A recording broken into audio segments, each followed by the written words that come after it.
And welcome to another episode of By the Numbers Returns with me, your host Richard Lewis, and joining me as he always does, or not always actually, he's been away, hasn't he, in the hyperbaric, whichever one it is, time chamber, coming back with just nothing but vitriolic hatred. Mate, I came back like fucking Gandalf the White or something like, oh, it's charging in the battle, lopping heads off everything. Oh, it's great. Yeah, no, it is good to have you back and energized. I'm mellowing out in my old age. I can feel it, don't I? I can feel the mellowing occurring. So it's good that you're going to have enough hate for the both of us. So well done. Right, I don't know how long the show's going to be today, or that we've got certainly a big topic's going to dominate the discussion, which we'll get into. So first, I'll just say, obviously, a shout out to the sponsors. We've obviously got NordVPN, our VPN sponsor, fantastic product. You can get 70% off if you go to nordvpn.com/RLS. And obviously our hardware sponsor, Steel Series, fantastic sponsor to have, totally legit. If you want to get 10% off anything that's in the store, all you have to do is follow the link that's in the Nightbot with !Steel Series, or click on the panel. You go to the store, you use my name with no space, Richard Lewis, all one word. You get 10% off anything you want. So now's a good time to pick up some early gifts. Make sure you go and do it. Support them because they support us. Right, let's get into you want to do the big topic first, then I take it. I can feel the fire and the fury bubbling up. IEM fail, right? Yes, well, as you call it, IEM fail, yes.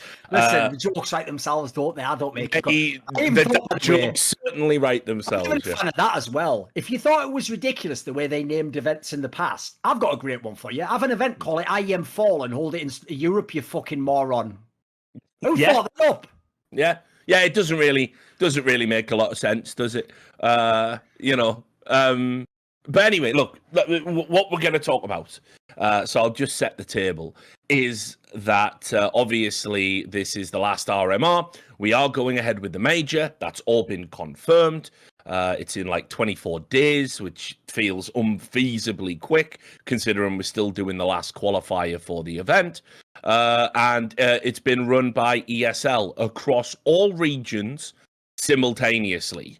And I know. And Reddit, they were essentially almost making it sound like, well, we can't bloody just run. Yeah, nobody can, you moron. That's why no one's ever done that, have they? Like, they did that classic move where as long as you just create the initial preconception, you can just control the whole narrative, can't you? Because obviously there's the place it should start, right? Which is, man, what an ambitious project to run all the how many are they running simultaneously? 4? Is it 3? No, it's 4, I think, isn't it? Yeah. Isn't it 4 RMRs at once? And obviously they did Oceania, which is pretty straightforward.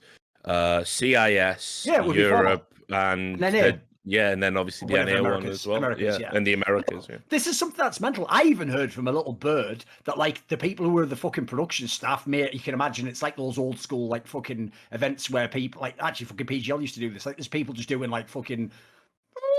I just done TI into a major can I please sleep, please? Like, mate, this is mental. And so like the problem I have with this whole setup is like, even at the beginning, you could have said, wait a minute, one person's going to run all the RMRs at once. And then I have to say this because it has to be, it's my theme that's going to be an undercurrent throughout this entire debacle as we go through each detail, which is as soon as I saw the format, by the way, a format that ESL would never run for any of their prestige events, this dog shit format, which essentially, if you know certain groups and who's in the groups, means that like certain teams, for example, basically decide their fate on like the third game of the group, because that's how like best of one round robin can work. Basically, like, dude, it almost looks like, keyword looks like, it looks like ESL was like, oh, you have a major PGL. I had one of those. Would be an awful shame if someone spoiled the major. Oh, what do you need for a major? Good teams? Let's see who is good at best of ones, 4 in a row. Then they are playing at 2 a.m. CSPPA, Chris J, put it up your ass, you fucking... Give me a break. Like, what is this? Why are you just sabotaging? Dude, every other event in ESL, like a sick Pro League's a bit shit, but that's the one. The others are all ball. Like, remember that LAN format they used to have when it was like Cologne? I thought that was sick, like the double group, double lane into like a stage one, which I understood for stadiums had to be single lane, but it was very sturdy. They've like done the opposite. Like, that's why we've ended up with this mad scenario where like Astralis without Glaive and Device is just the best team in the event. Like, You fucking beggars belief. It just beggars belief, the whole thing. So I want to get your take on that. Like, look, obviously they're going to go like Ulrich did, the Flying DJ, still called the Flying DJ, unironically, by the way. This guy was going, never heard that conspiracy before. It's like, I want to get your take. Look, I'm obviously I'm selling it a lot, right? I'm putting a little bit of mustard on the hot dog. But do you think there's anything to this? That ESL's bizarrely done this sort of semi-shite format, and like this seems a bit lackluster all around, you know? Yeah, I mean, I notice at least they're not going. It's real land in a fucking hotel next to in the best quality hotel or whatever. Like, you know, what do you think of this? Right. So, oh god, so many parts to this, right? So the reality is you have to understand ESL at its core, which obviously we do. And I'm certainly more pragmatic, I guess, in the sense that because you essentially are a Ned Stark type character, in terms of that, you know, if you know you're going to get done for saying the things and doing the things you do, but you know, Gotta do them. You got to do them, and I'm definitely more of a Varys type character in the fact that I'm trying to be a bit savvy about how I do things. I'll often do things in the dark, in the shadows, rather than get the public credit for it.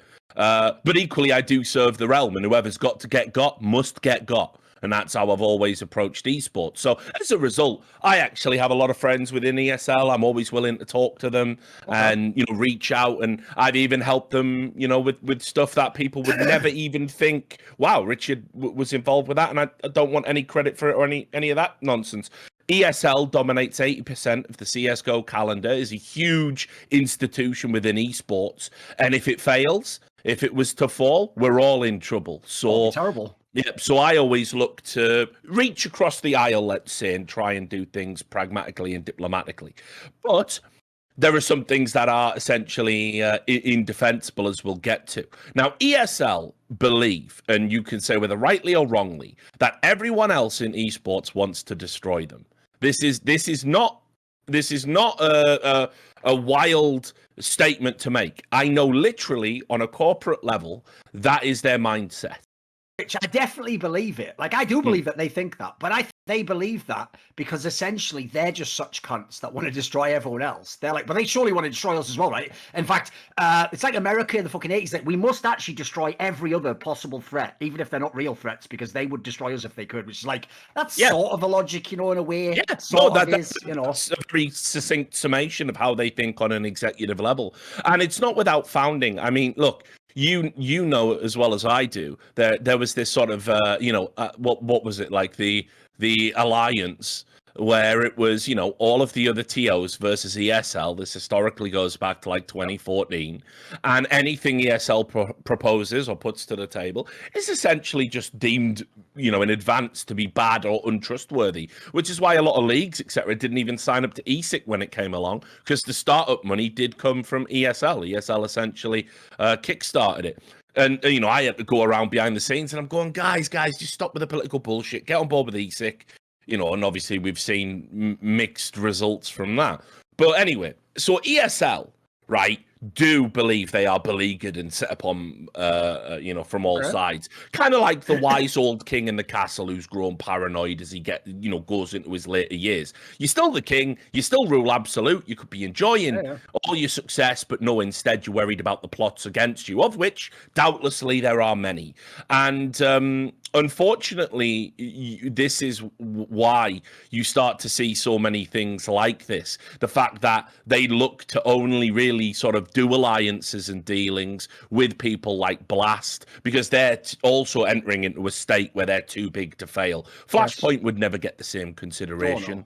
Oh, no. They would just simply say, well, we're going to run our events here. Do you want to go head to head with us? Now with Blast. The joke of Flashpoint, dude, was I actually had that vibe from the 90s when Microsoft had to actually buy part of fucking Apple to make it look like there was someone else with market share so that it didn't get broken up by antitrust, if you remember that famous incident. And basically the joke was, it's like, obviously these guys should be your main rival, because you know they're not in any way your rival. You pretend they are, so it seems legit as an industry. That's what Flashpoint ESL was like. They would actually be like, we can give you certain considerations, like just essentially so it looked like it wasn't like what you said, like, but we actually have 80% of the calendar and we need to get those rookie numbers up. Like, dude, it felt fake. Yeah, they never felt like a real thing, of course.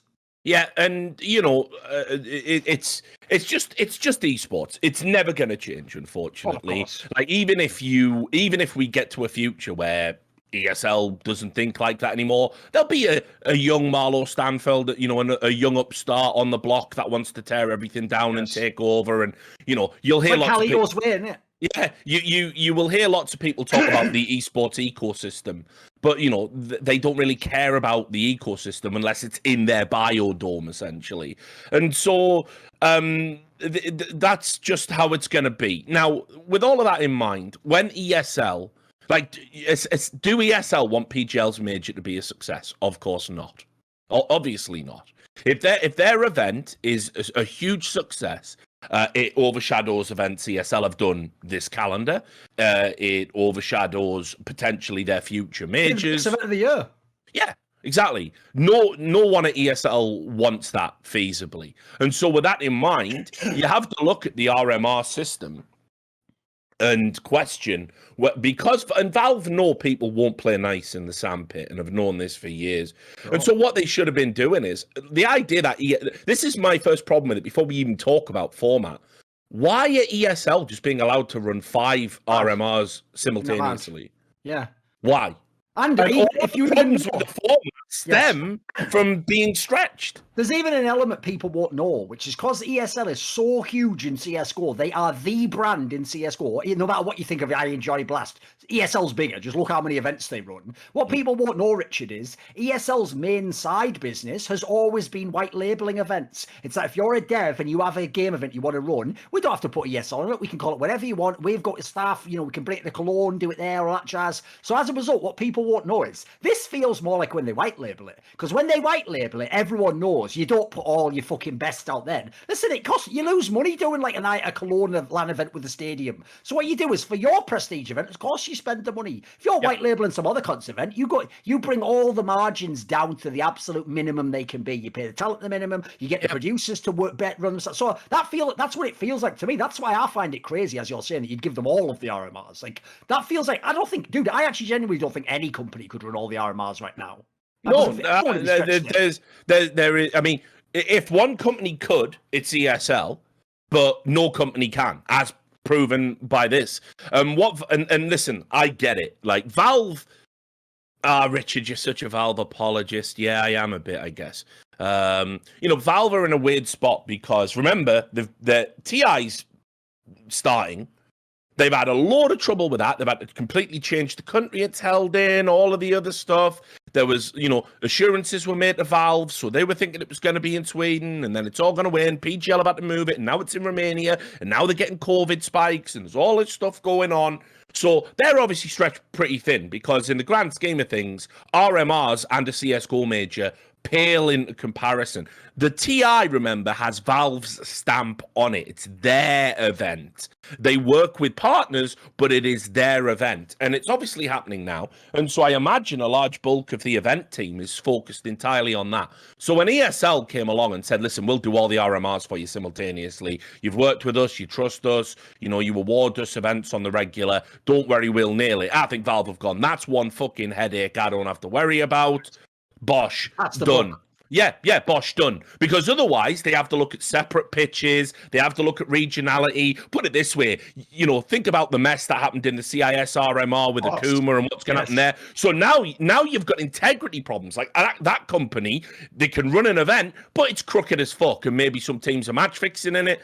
So you just go, you know what? ESL is the devil you know. And you go, yeah, Bosh. But unfortunately, the devil because it's a devil, they haven't told you the whole truth. And the whole truth is that basically even they are stretched unbelievably thin. And that has led to a watered down format, games being played beyond what a reasonable schedule should look like in 2021, and a raft of other problems that we'll touch upon. But just to get back to the format, because they've had to invite all of these teams, which I believe is 24 for Europe. They basically have had to do best of ones.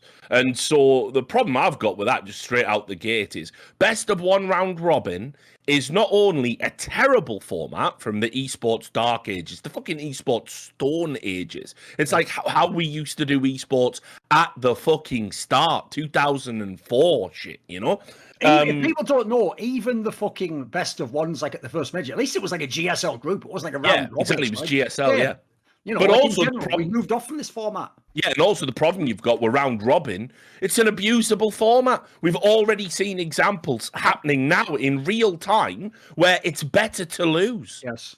It behooves you to lose a game. Now, you can say, well, teams should have pride, and you can throw all that nonsense around, but I'm not a fucking Redditor, right? So I have a brain, right? And here's the thing. You cannot tell a team in a situation where it is better in their interests to lose, to go out and try their hardest to win. Even on some subconscious level, you know, how does motivation work? Yes. Right? So, you know, it's a psychological I'll tell you concept. right now, even in some of the majors in CS 1.6, people through games intentionally lost to allow themselves to get favorable bracket draws. To even when it was like a randomized best of like a quarterfinals, if the number one team in the world lost in their group, you make sure you come second so you can never play them in the quarters. Like, people literally did this many times. Like, it's not at all the idea like that. Again, we've just come out of the fucking match fixing, coach bug.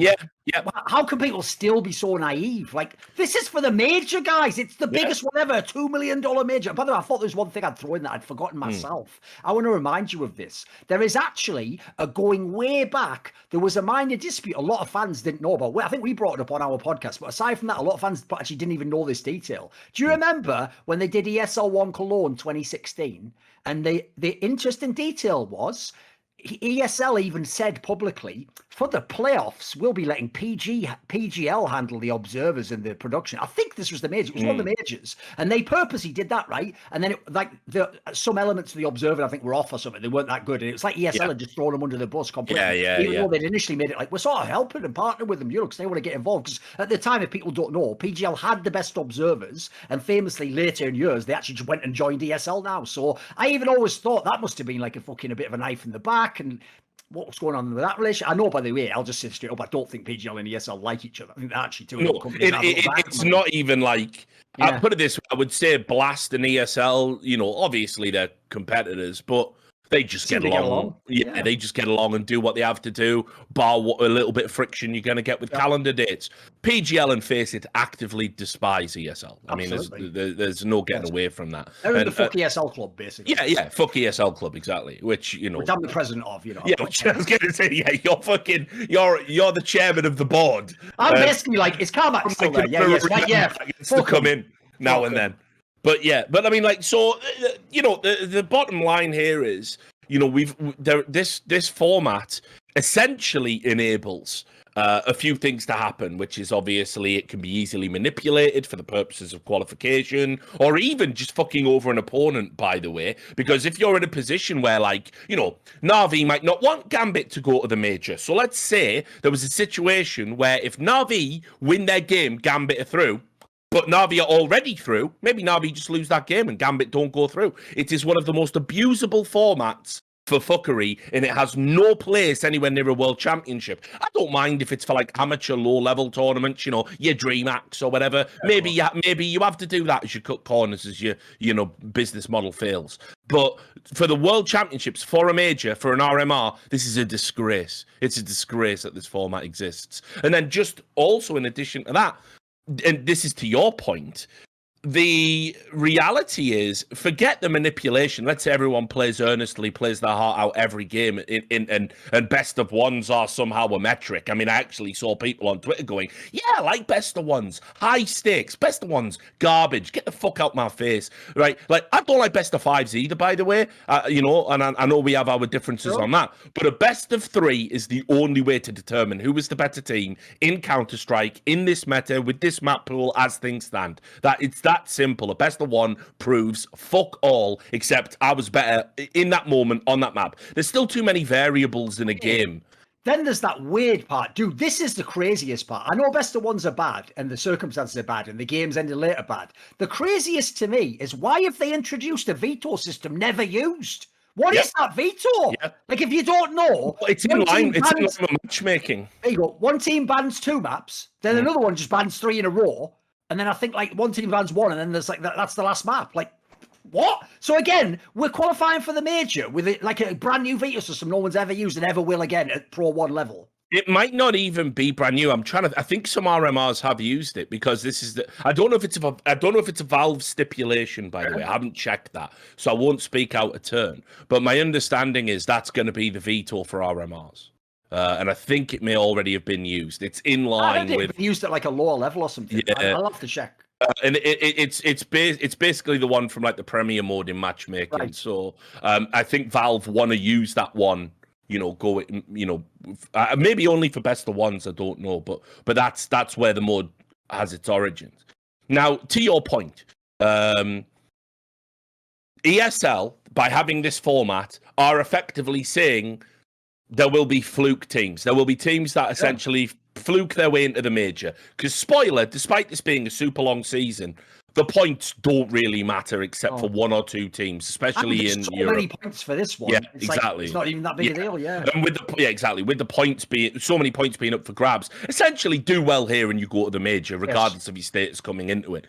So the problem you've got is that there's going to be a number of teams, and I still think it's liable to happen, that are not major caliber teams, that haven't done anything over the competitive calendar, and they're going to fluke their way into it. And there's going to be at least one team like that, where you might go, oh, well, they can be like the Quantum Bellator Fire of this major or whatever. They're the plucky underdogs. Fine, it's good for narrative. It's not good for competitive integrity, but it is good for narrative. So, okay, I'll give you that. But if it's 2, or if it's 3, and we're seeing bigger names left and going, if these were best of 3s, these guys would be at the major, then we have to start asking questions. And your question, Duncan, is, have ESL done this deliberately to undermine PGL? My read on it is simply no. I don't think they've done it deliberately, but that doesn't mean they've given it no consideration whatsoever. I think ultimately they've said, listen, we want to flex on Valve and show them we can do all these events simultaneously, so we're the, teacher's pets, so to speak, when it comes to future events.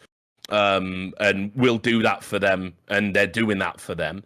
But are they as hyper focused on undermining PGL? No, I think if that happens, it'll just be a happy coincidence. It'll be a happy coincidence for ESL. Say, for example, we get 3 low-level dog shit teams fluke their way in with best of ones. Viewership's down. Viewership's going to be down already. We're not going to break any records, I don't think, this time around. But obviously, if we get like a team like Sinners qualify or whatever it is, well, yeah, those games are going to be dog shit. They have no viewership. They have no audience. They have no fan base. That's just the nature of the beast.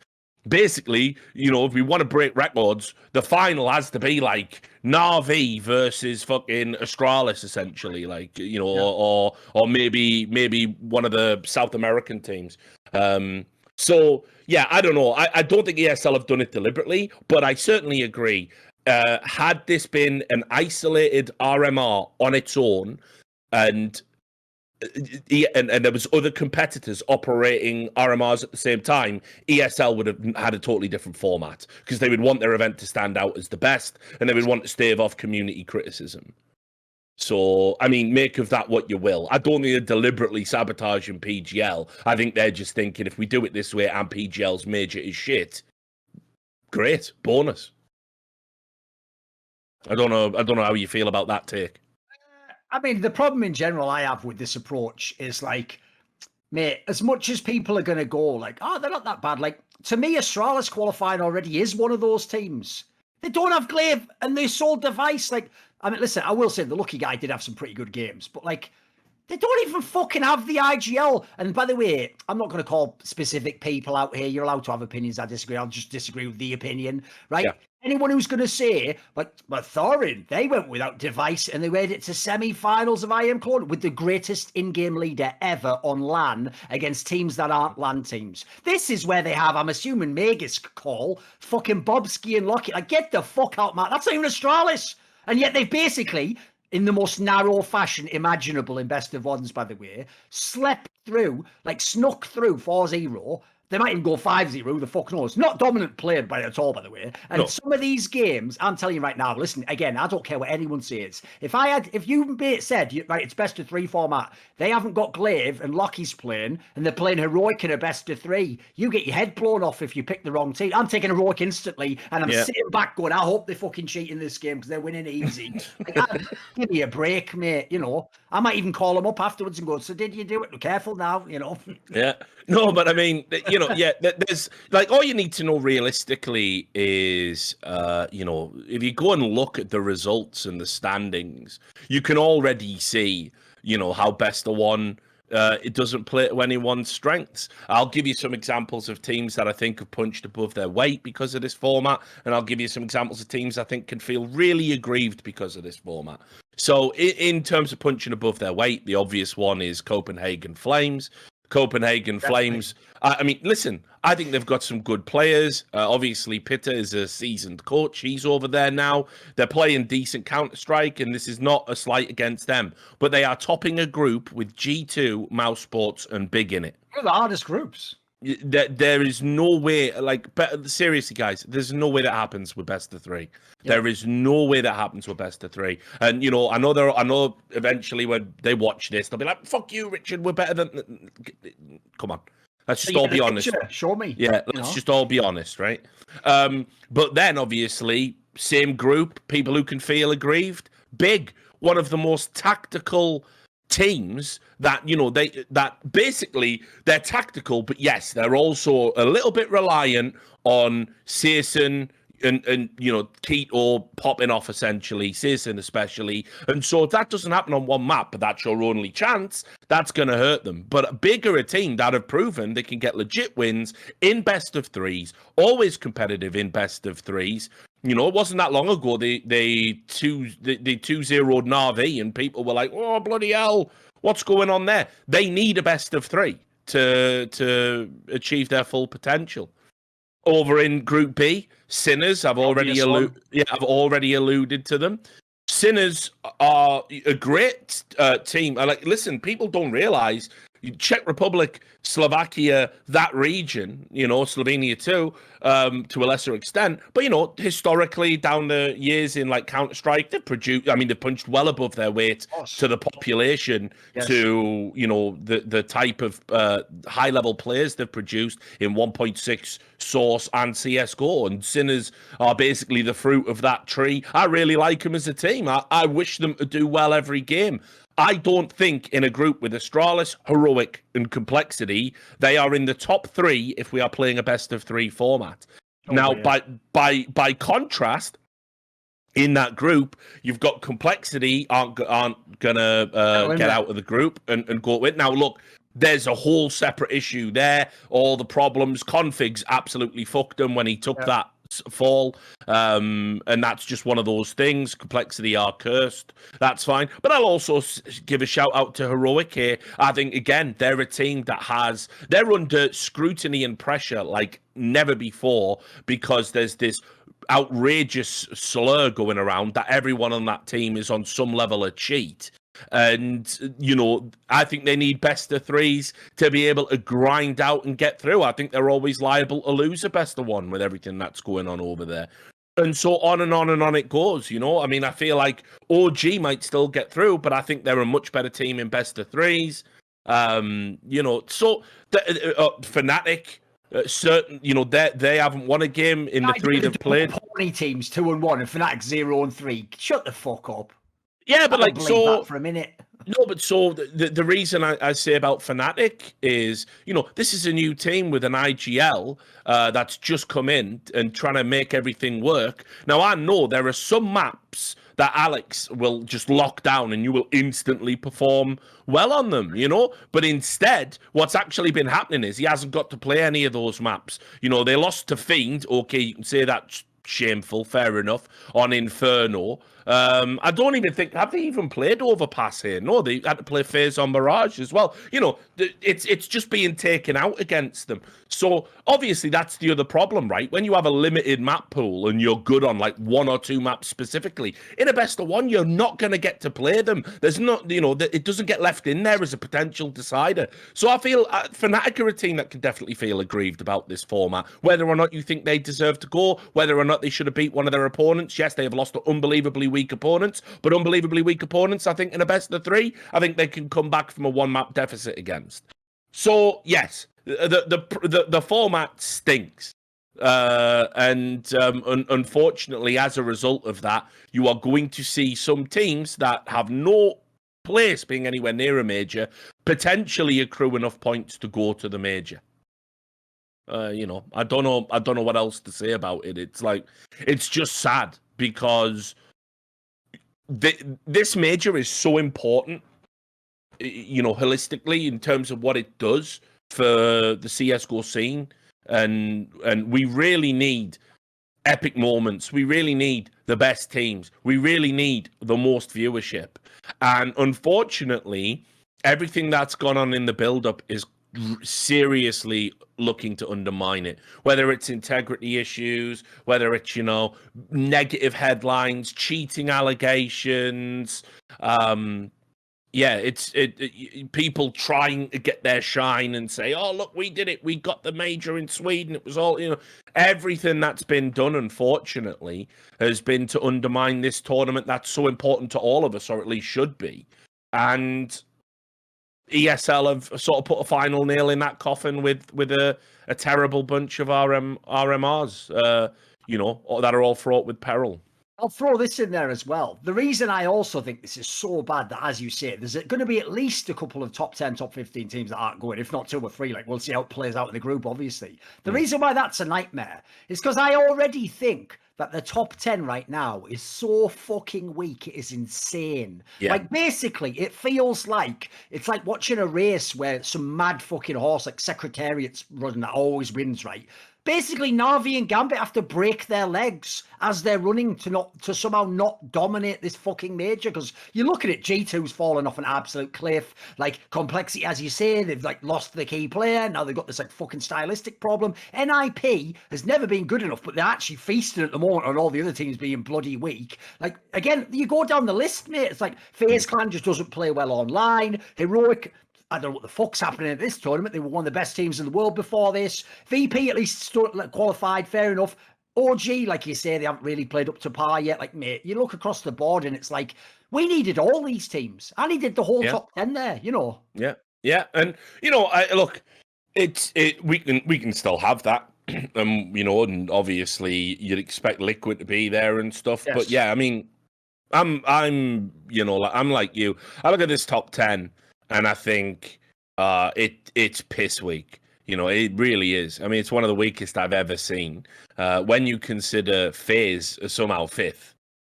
It feels like they never win a bloody game. Right? Like, I mean, you know, FaZe are 5th. Vitality are playing their way back in. I mean, they could potentially leapfrog Gambit for second place in the world. Yes.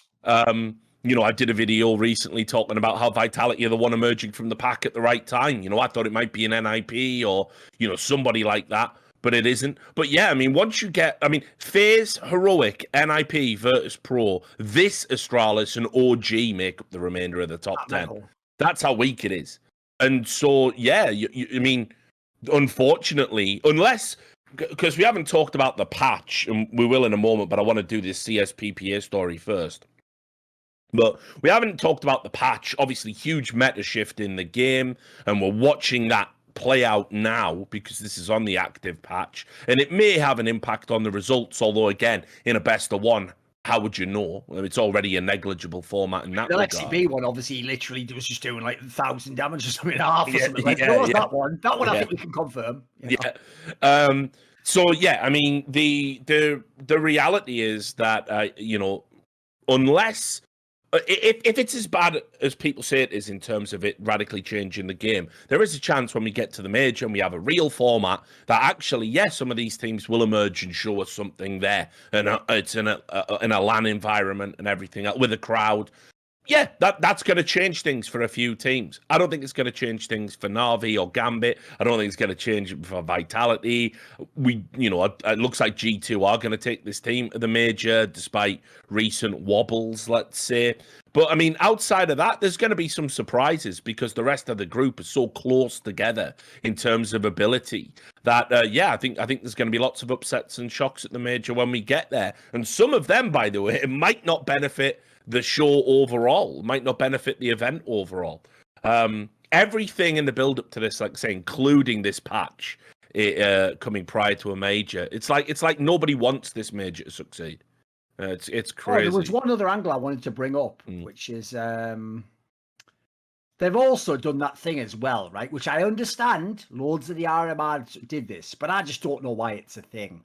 Why do they have to have all those run-off matches? Like, if people don't know, when you're already out the tournament, no one gives a fuck. So unless you literally in that run-off match, by the way, that's another good point. To qualify, you aren't even trying. In fact, by the way, if you were a top team, say you were like Vitality and you're playing, let's say, the 5th place match or whatever the fuck, but I don't know that I'm just spitballing. I haven't looked at what the points are. Let's imagine you're already qualified.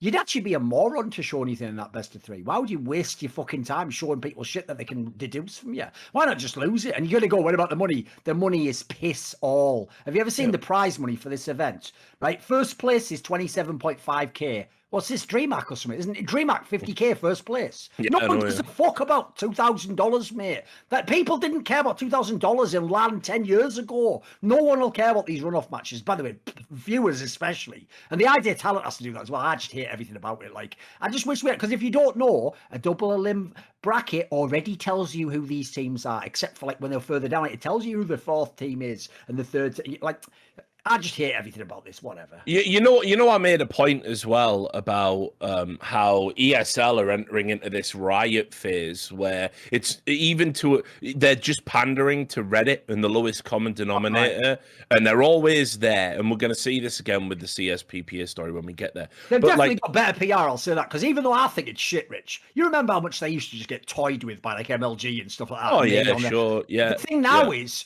dude, this is why I'm amazed they actually do believe that everyone wants to destroy them, because Reddit thinks they're the shit. Reddit will literally gobble up some shite that the Ulrich or Carmack throw on Reddit, and they'll go, oh, the finest Swiss chocolate, it's incredible. And then Flashpoint just goes, do you want a normal Cadbury's? And they go, that's fucking disgusting. Like, you can't, I don't know if they've won the PR war, because they obviously have the best events, by the way. That's all it is. Everyone likes the events, except for this one. So everyone just goes, yeah, they must be the best. So, like, the bad thing is, their PR works on these idiots. There was this here, right? For some outrageous reason, the meaningless final of the CIS RMR was scheduled to be a best of 5, which remember, Na'Vi are number 1 no matter what, Gambit are number 2 no matter what. By the way, here's a mad thing for you. Here's another reason, Rich. I know you're saying it's because of their work to the bonus, right? Number 1 team at every event for viewership, especially because nowadays MIBR doesn't have a good team, is Na'Vi. It's not even a debate. Like, if Na'Vi plays some tournaments, Rich, and I look at ES charts, like the top 3 most viewed games are Na'Vi, and sometimes the top ones, like, 1.5 times any other game, right? If I was going to have a potential for Na'Vi versus Gambit in the CIS final, I'd probably schedule that match to start at 12:45 p.m. Central European time, when no American can watch it. No American. That would even be 3 a.m., by the way, for the fucker who lives on the West Coast. And forget the guy on the East Coast and Central. So no American can watch it. I think on a Sunday, not even all the Europeans are going to get up. You're going to have a lie-in on a Sunday. Like, this is like you don't even want viewership for your own fucking final. What? That could actually be the best match of the whole tournament in theory. Yeah, and look, whenever Gambit and Na'Vi, the number 1 and number 2 team, meet, it doesn't really matter what environment that's happening in. That's going to be relevant to a number of people in the same way. I'm not a Man United or an Arsenal fan, but when Man United and Arsenal play on a fucking Sunday, I'm going to watch the game. Of course I am. It's just going to be a banging game. It's got all the history and the richness to it. If you appreciate the sport, you want to see it. So, it is weird. But then, first of all, even with this best of 5 shit, can we stop? Can we fucking stop? Because unfortunately, we've got a problem where, and I don't think this meta changes altered it. But maybe we'll have time to talk about that in a bit. And, I still think we've got the most boring version of Counterstrike right now that we've ever had. Counterstrike used to be this bombastic, explosive, fucking visceral, in-your-face game where anything was possible. It was all predicated on skill ceiling, coordination, and individual talent merging in perfect harmony with a format that allows you to express that. The best probably since Quake, and obviously it has the team element to it as well.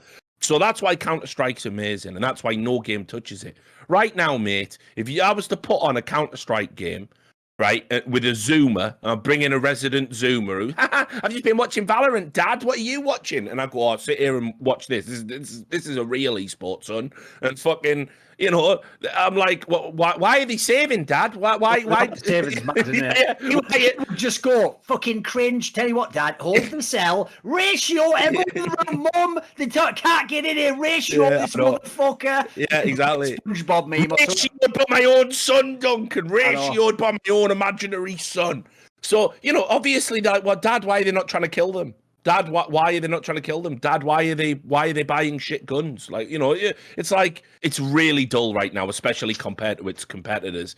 And so best of fives have got to go. They're not helping anyone. Players don't like best of fives. The average spectator can't sit down and put aside 6 hours to watch a best of five. Like, fucking hell, I could do 2 Lord of the Rings. Well, maybe not the extended editions, but I can do 2 or 3 movies in that time. Like, you're asking a huge time commitment of not just the players. And I'm like you, fuck the players if they go, I get a bit tired of. Shut up. You're a millionaire player. Yeah. But obviously, from a broadcast perspective, best of fives are just, they're an anachronism. They don't work right now. So a best of five should never have been scheduled. But let me tell you what I fucking despise. More than shit formats and shit, tournament structure. When tournaments just, on a whim, change the pre-agreed upon formats to suit people who whinged. They knew what it was going in. They whinged about it after the fact. And then ESL, like Riot, like all these companies who just want to pander to people and no one gives a fuck about the rules, just comes in and goes, yeah, all right then, yeah. We're changing it from a best of five. Now, they say there that Na'Vi and Gambit obviously don't want to play a best of five either, and that's obviously true. They're both locked in, but there could have easily been a scenario where someone had to, fight for points and thought they might have a better chance on a best of five and whatever. You just have to stick to the fucking format. You cannot change it in the middle of something. You can't say, well, the final was meant to be this. Yes. It is no longer that. Not to mention, again, what about broadcast partners that, might have already booked people for a chunk of time or a day? There's so many moving parts to a show, especially when you do one internationally with foreign language partners. I know I've ran them. That when you make changes like this, it has to be for like an emergency, not just because Simple did a tweet. So I don't like that, even though I don't think it should have been a best of five. I'm with you on that angle. I know fans are so stupid, and players are beyond stupid on this one, because they pull this trick every time, Rich, and you know it, which is they go, but we both agree to it. Oh, I must have missed where you're the referee and the guy organising the tournament. Do you also agree to play it in Fall Guys and just see who runs the... What are you talking about? You play the fucking game in the tournament you signed up to. You have no say. You are an overpaid fucking video game player. You don't get to go. Well, me and Gambit have gone outside and we've decided that actually it's going to be a best of three. No, in that case, you know what? Do you want to play a best of five? Well, no, I don't want to play it. Right, here's what happens. You're both qualified. Don't worry about it. Flip a coin. One of you gets the points. Yeah. Right, bring up Virtus Pro and bring up whatever it was, K23 or something. Bring them up, right? You're now going to play for the prize money. You want some prize money, boys? Of course you do. There's your final. Because here's the other thing that I can't handle. I've never, ever...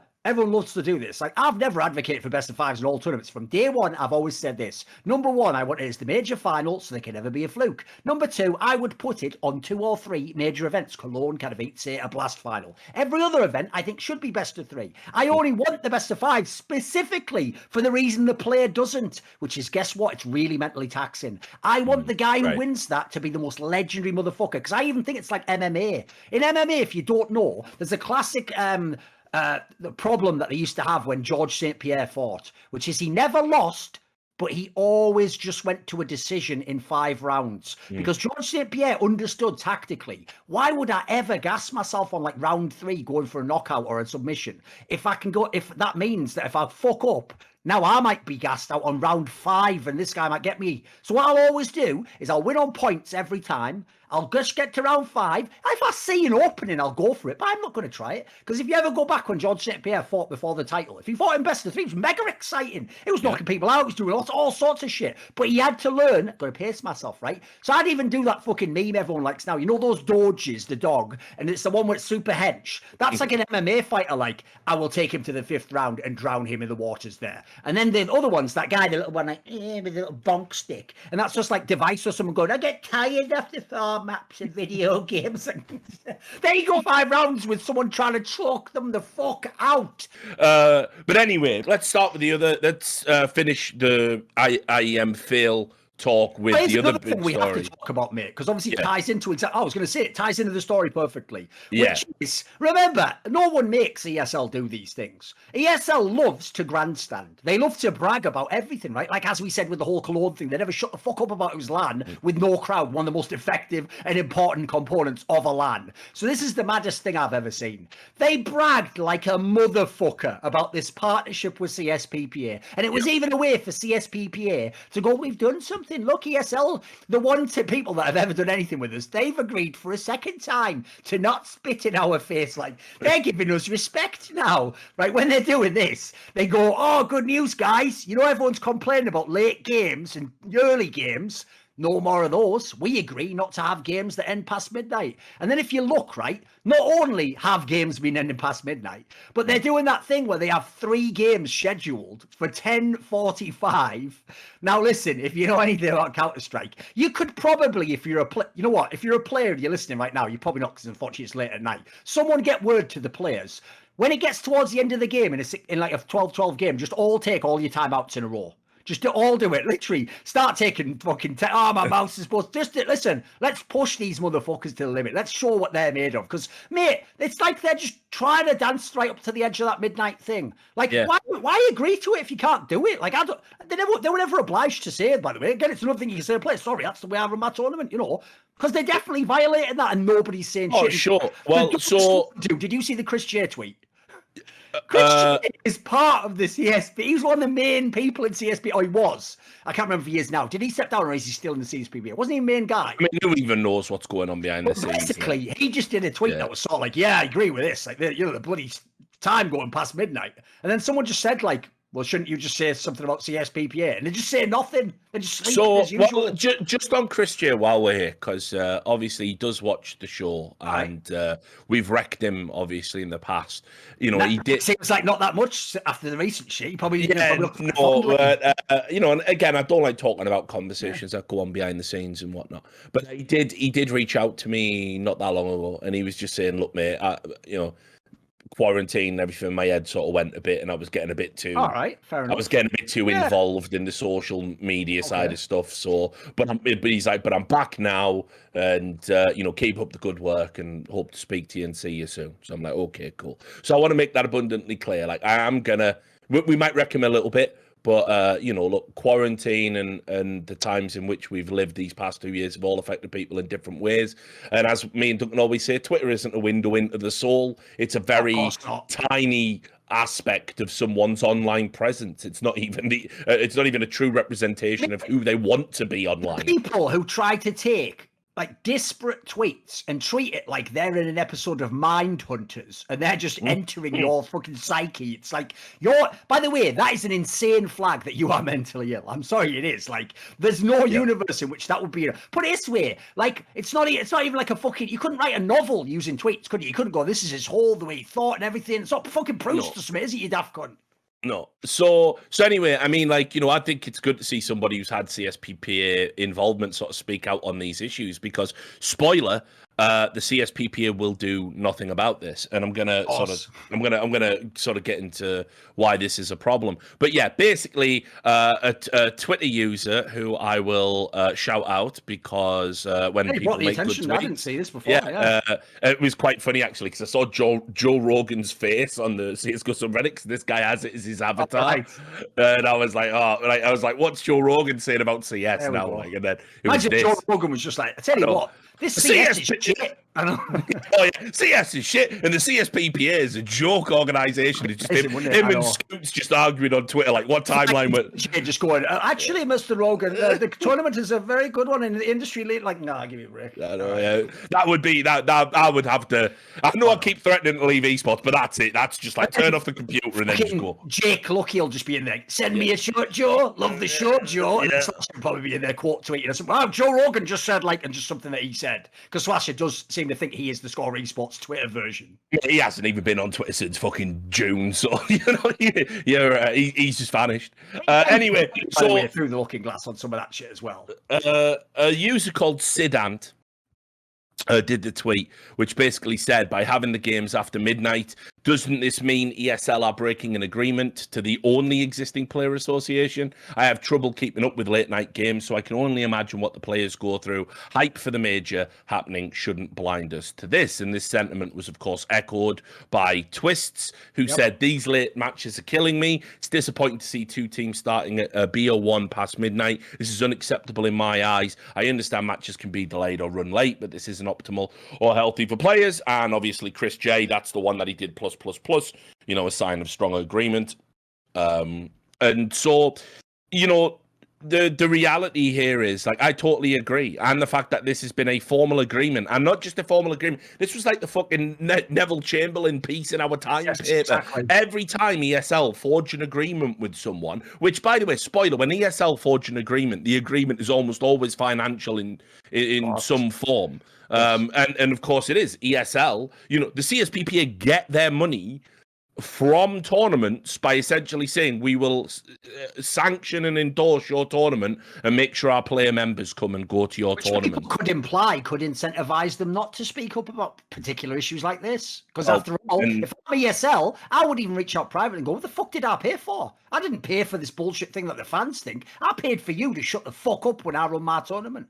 Yeah, and so this is why, I've had problems with the CSPP in its current format, and it's caused me to lose friends because, I have been a trade union representative, I've been a shop steward, and I do take these things seriously. And the idea that, the CSPPA, remember, have one of the first ever recorded esports strikes.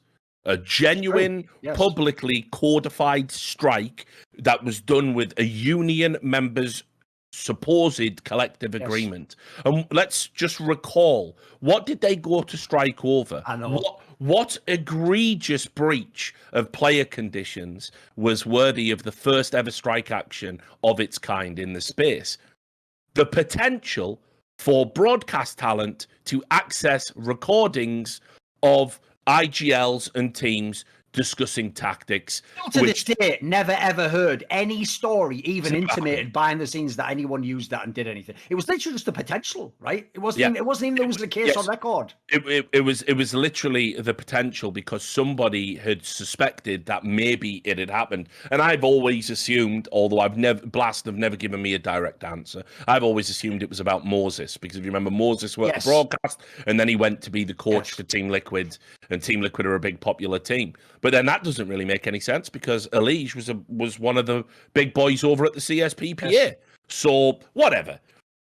We'll never get to the bottom of that. Except what we do know is it was utterly ridiculous. It was a storm in a teacup, and you'll also notice, of course, who doesn't pay the CSPPA. Well, oh my me, if it isn't Blast. And so it looked to me, and I still believe it to this day, it looked like a flex and a shakedown attempt. That's what it looked like. That, as you say, that is actually an incredible moment as a precedent in esports. And then for what? the most fucking mundane. Which, by the way, thing. there have been many an instance where strikes would have been absolutely warranted. Yeah. I mean, you know, I even know how close we've come as broadcast talent on some of the outrageous conditions events have been held in. Here's one. Think of everyone ever punished in Dota 2. I literally, if I had a player union in Dota 2, the second Valve refused to punish that player for racism and basically kowtowed to the Chinese and almost made it like he was innocent, I would literally be like, everyone who's not Chinese, we literally have to strike the next event. We cannot play this event. Like, if Valve literally won't be like fair and judicial, then it's just a rigged system. And like, we can't. But again, that wasn't even fantasized or conceived of. Again, somehow it really is the meme. They sleep during the important shit, and then when it's some petty thing that only helps you in some weird fucked up way, they act like it is the big thing. They act like that was the outrage, like this is the most crazy thing. Yeah, and obviously, you know, if the problem you have is once you shoot your load like that and you do the strike action, well, we're expecting that to happen again. They do that every time, and if there's anything bigger, of course, it goes without saying. And so you now, essentially, the CSPPA's stance by not addressing this and not having strike action is that it is okay for a partnered organization to break an agreement, first and foremost, and also that player welfare, even when the players themselves are complaining about it, is some sort of flexible concept that we're willing to trade off to get an event finished. But what's super important is the potential prospect of a member of broadcast talent learning inside tactical secrets of teams should they ever decide to take a job as a coach or a GM in the future. You know, these things are completely out of alignment, completely out of whack. Now, ESL, obviously being ESL, they've done a reply, haven't they, on Reddit? So I'll read it for you, Duncan, and you can tell me what you think of this. This is from the Flying DJ. I want to give more insight since this topic keeps coming up. TLDR, we don't think the start times are great, but given the circumstances, it was not possible to do it any other way. When we submitted our proposal for this event as an RMR event, we were expecting to host all regions on LAN in Europe as kind of a test case for LAN before the major, and also to have tournament sizes and formats similar to the first RMR events of the year, e.g. 16 teams in Europe. Since then, a couple of things have changed. First of all, COVID travel restrictions for many regions have made it impossible to have them all in Europe without jeopardizing their ability to participate in the major itself, such as flight availability, quarantine rules in home countries, etc. Hence, teams are now playing in their respective home regions, but we also have less control over technical items and delays resulting out of that. Second, the RMR tournament requirements changed so that EU, for example, now requires at least 22 teams to participate and not 16 like Flashpoint had, for example. That means we are now left with 24 teams, since having 32 teams is not logistically feasible. With 24 teams in EU, 12 in NA and CIS, 4 in South America, Asia and Oceania, with only 2 weeks available for all these regions, there are tournaments before and after that we cannot schedule over. Your choice of tournament formats is very limited. For example, we cannot run our usual system of double elim groups into single elim playoffs, which we would do for a 16-team tournament. In addition to that, everything from broadcast channels to admin crew resources now needs to fit into those 2 weeks of play. That means your schedule options are also more limited. In comparison, Flashpoint had 20 days to run a 16-team EU RMR. So combining all of these, we had the packed schedule and the subsequent delays in the first days. We don't think this is something players should be expected to do on a regular basis. We tried to offset the late start by having only 1 match per team and day, so they would not have an early match and a long break. The schedule today is more relaxed since CIS is already in playoffs, so we expect there will be fewer delays. In essence, we don't want late start times to be the standard, since it also impacts on viewership. It was unavoidable for this tournament because of all the reasons outlined above. Your thoughts? I mean, the problem with that is it has a million assumptions baked in, doesn't it? Like, you had to run all the RMRs all at once. You had to only have it in this number of days. You had to have one be a LAN, and then the rest be like, no, you didn't know. None of those were the case. No, that's not the case. And Yeah. also, whatever happened, by the way, to self accountability. This is why I hate ESLPR, Richard. It always goes like this. Here's a bunch of excuses and none of it's our fault and we're still the best. And besides, we actually haven't fucked up if you look at all the circumstances. In a way, we've sort of just done what anyone would do, haven't we? And then again, and anyway, Billy did a thing before and he had more days, didn't he? Like, shut the fuck up, you moron. You're supposed to be the industry leader. That was Flashpoint's like 4th ever tournament they'd run, you fucking idiot. Who cares how many days they had? What, that makes you shit? By your logic, by the way, they had like 16 days and we have like 3 or something. Like, well, why the fuck are you running all of them then? Why don't you say to Valve that can't be working? Like, you know what I mean? Like, they're just passing the buck. They're just passing the buck. Yeah. I mean, look, I think some of that is fair. I obviously think that the travel restrictions stuff is it has to be a consideration, because the last thing we would want is somebody, not being able to get enough practice because a status changes in a country, again, knowing broadcast talent who've literally just been under house arrest, because you've been stuck in a place with lockdown and you're having to quarantine and stuff. And, there's a potential that could happen to like a player who like left on a different day and just got caught up. So I totally get it. I totally understand all of that stuff. I've got an angle for you though. Here's an angle I want to put to you. Okay.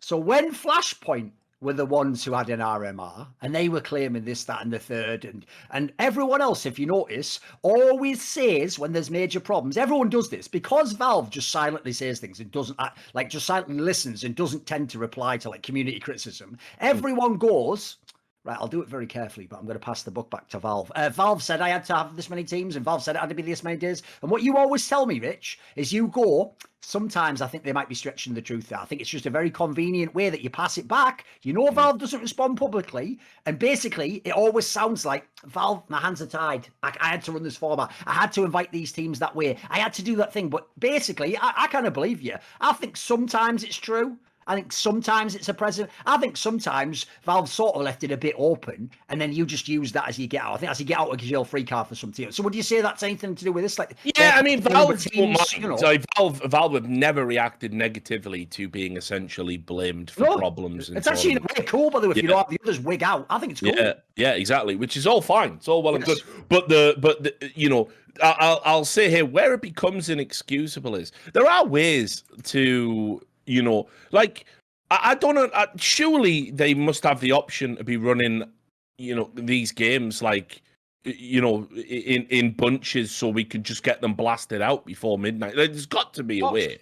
There's got to be a way. I mean, whether it's accelerated schedule, put it this way. If you can change a best of 5 final to becoming a best of 3 because teams agree, go to the teams in Europe and say, look, if we just change this up to like an accelerated schedule and we ditch desk segments and, we just try and muddle through and get all the games played, it means you've got to hang around the studio and be ready to play, though. By the way, there's a compromise I'll take. As an analyst, I'll take that instantly. Yeah. If it's a better tournament and we run on time and the players aren't getting fucked playing at 1 a.m. where they're like, oh, bloody hell, I was up at 9 in the morning. Like, I'll take having no break. Listen, the only point of this tournament is actually just qualify teams for the major as good as possible. Yeah. This isn't the major, remember? That everything we do here, that we give up here, we can get back in the major. So I'd be fine with that. I'd even be fine with cutting loads of sevens, running B streams, everything. And unfortunately, having watched a lot of the broadcast, it is woefully inadequate in terms of telling the stories. Anyway,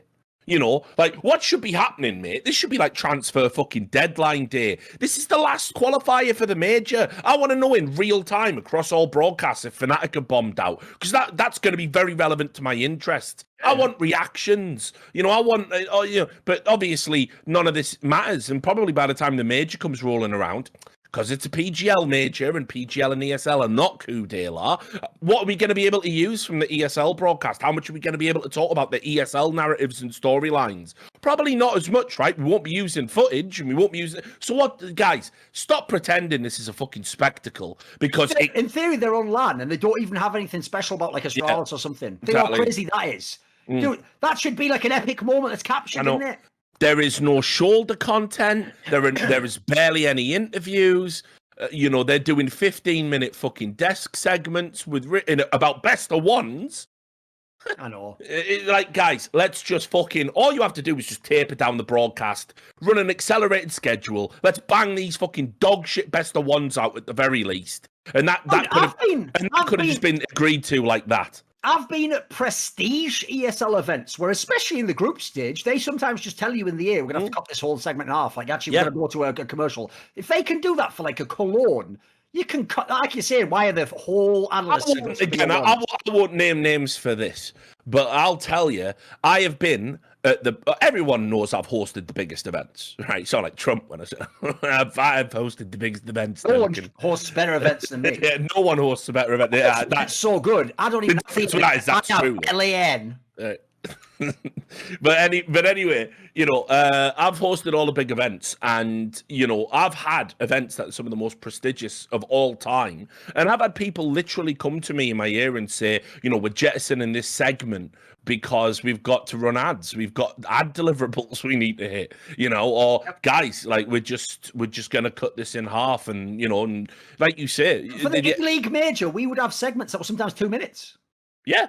Well, I mean, you remember for the regular weekly broadcast what it was like? Do you remember when we had to do those things where we come back in on live TV for 40 seconds and then all I do is, final thoughts of today, Duncan, which you could have just delivered in the previous, but the way American TV is structured is mental, and you would go, yes. And then, obviously not Yanko because you got fucked over. Yeah. Moses, little more, what's happening over there?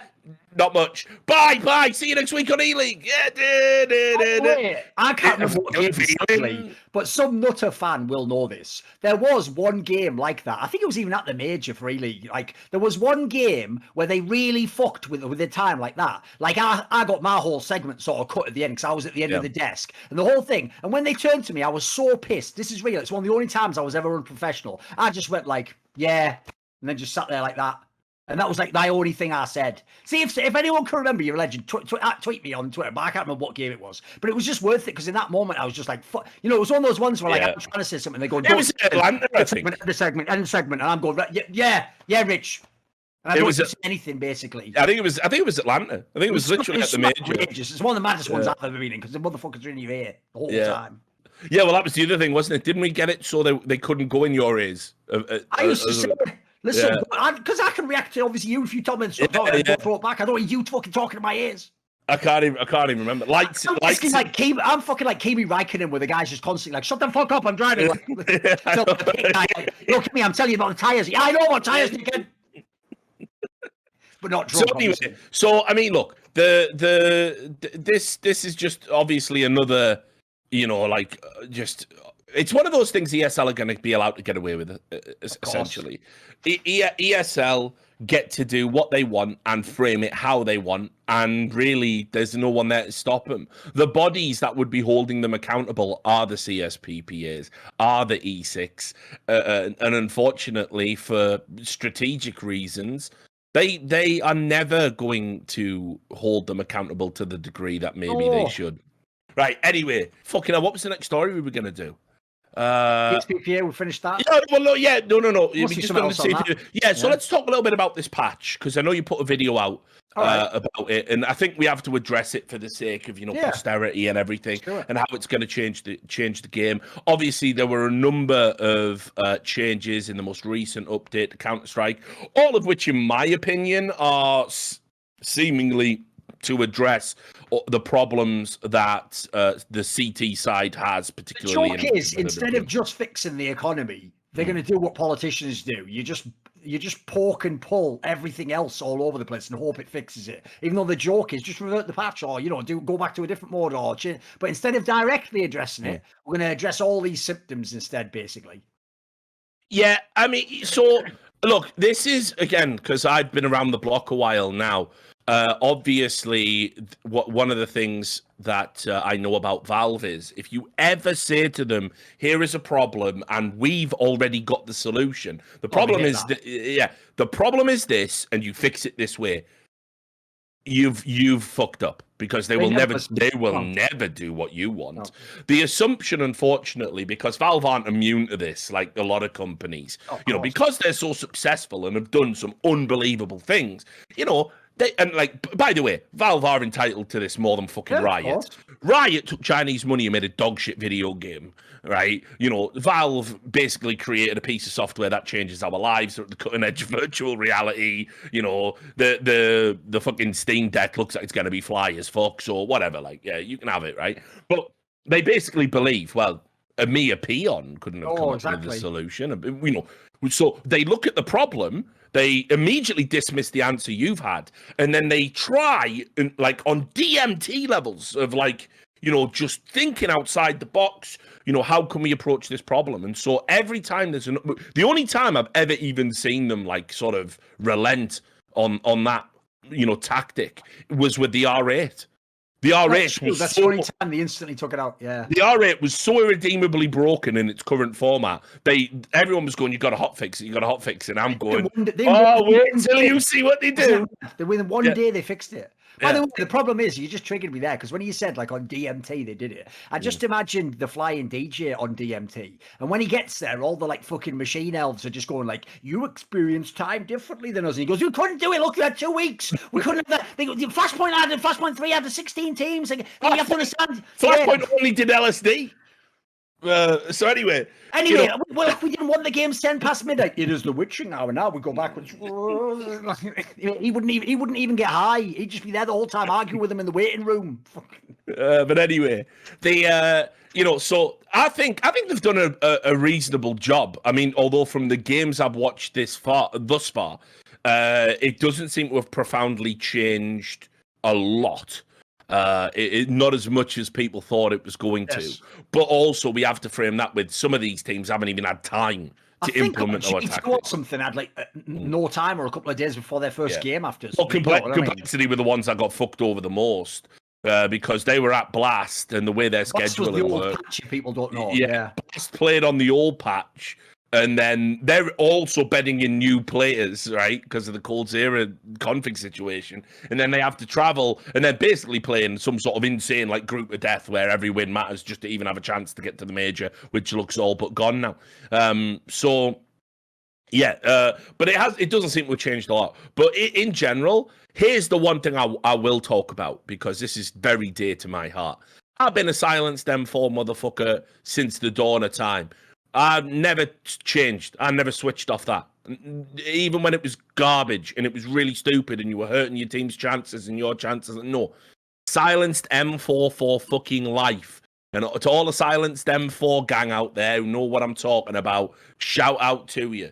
So, right, this patch, it's hilarious seeing all the little bitches that abused the Krieg for a fucking year talking about, I think, Silence M4 is a bit too much. Yeah, it's our time now, motherfucker. It's our time now, right? So you shut the fuck up and take it. And the fact that it just so happens for a fucking change to be a CT gun, thank the fucking Lord. Yeah, is it busted? Is it too powerful? Yeah, don't you dare fucking touch it, Valve. Don't you dare touch it. I want 1 year of this meta, minimum.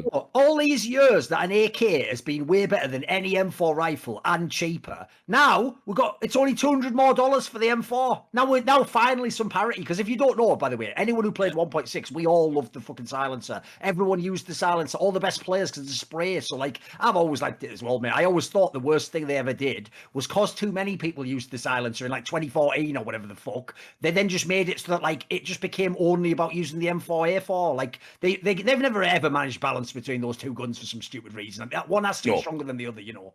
Yeah, and it's weird, and you know they're clearly never going to go with that like swappable loadout thing. So where you play, you know, they're never going to do that. So look, I like this. By the way, the reasoning for that is so stupid as well. Because even though it totally would be easy, we're not even talking about like 1.6 where you buy one and you put the silencer on. We're saying just let me pick a different one each round, right? The reason they won't do that, I'll tell you right now, but I'm guessing, but I think I'm on the money. They're so dumb, Rich, because they made that whole thing like the loadout. You choose what weapons. They think that's like meant to be your identity in the game. Well, I'm an M4A4 mate, so I would have to, you know, like, no one plays the game like that. Like, especially not the pro level, for fuck's sake. No one thinks that way. So all you're doing is just like giving us one less option, you know? Yeah. Think how cool that would be. Imagine in a game, right, Rich, for example, I play one site, right, and I like to play it with the M4A1S, right? But then I swap to the other site and I decide to use the M4A4. Can't do that, of course, in the game for just arbitrary reasons. No reason at all, really. Yeah, well, so now the situation. I mean, first of all, because one gun's always better than the other. I don't even think there's been I mean, there's maybe like limited situations where one would be preferable over the other. Now, obviously, you generally aren't going to be taking the unsilenced one because the silenced one is so fucking strong right now. Yes. And has a lot of advantages like spray down through smokes and all sorts. Just living the fucking dream, like exactly. So fair enough, but for me. I like it. I know it's busted. I'm not stupid, but I like it because the CTs needed some busted shit. That's been the bottom line. Everything's gone the way of the T's. Patch after patch after patch after patch. And with that in mind, let's talk about the other big change I like: reverting Dust 2 in mid. Like that map has been problematic, and I know Valve don't want to take it out of the pool because it's the iconic map. And obviously been reworked recently. So, making a change like this, something had to change. You can't have a map. It's such an anachronism to have a map where CTs can't get to a bomb site. Isn't it? Yeah. Like, literally cannot get to a bomb site out of spawn. It's like if you remember it's mental. It's like Call of Duty with tac nades. It's like if you remember one of the biggest problems Cobblestone famously had. Yanko, I think, said it on the desk most wittily. He just said the T's spawn with map control. Yeah. What? Yeah. You know what? Yeah. I think this was the map you said. Yeah. Like, it's a genius concept. What you realize is that what you're saying there, which is how can one map be just so alien from everything else? Because as you say, like the idea that I have to, on a side that's more expensive and I need utility anyway, I have to use a piece of utility just to not get shot going to the bomb site. But I have to go to the bomb site. I have no choice. Someone has to go there. Yeah. That is mental. If you think about it. And it's been a flaw in the map forever, and we've just sort of tolerated it. Yeah.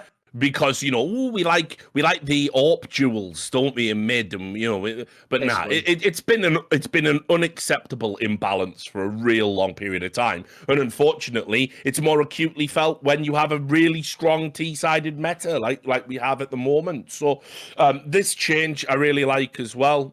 And it was, they approached the problem not by doing something wacky and changing the doors like backwards, like some people had suggested, or putting some new boxes there, or someone even suggested the CTs just start with a free smoke so they can always, that'd be ridiculous. I've seen, seriously, used in some mad way. Of course it would. Yeah, of course it would. So I saw loads of different approaches to it. This is just the best one, and it's reverential of the game and its history. So perfect. So there was that.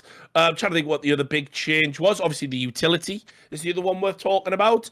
A lot of people made a lot of this on the day the patch dropped, and there was a lot of people going, this was going out one way or the other. They either loved it or they hated it. Yeah, exactly. It was very divisive, and people were saying, a lot of pros were going, this is going to be abused. It removes the tactical element out of it. MSL gave a number of examples.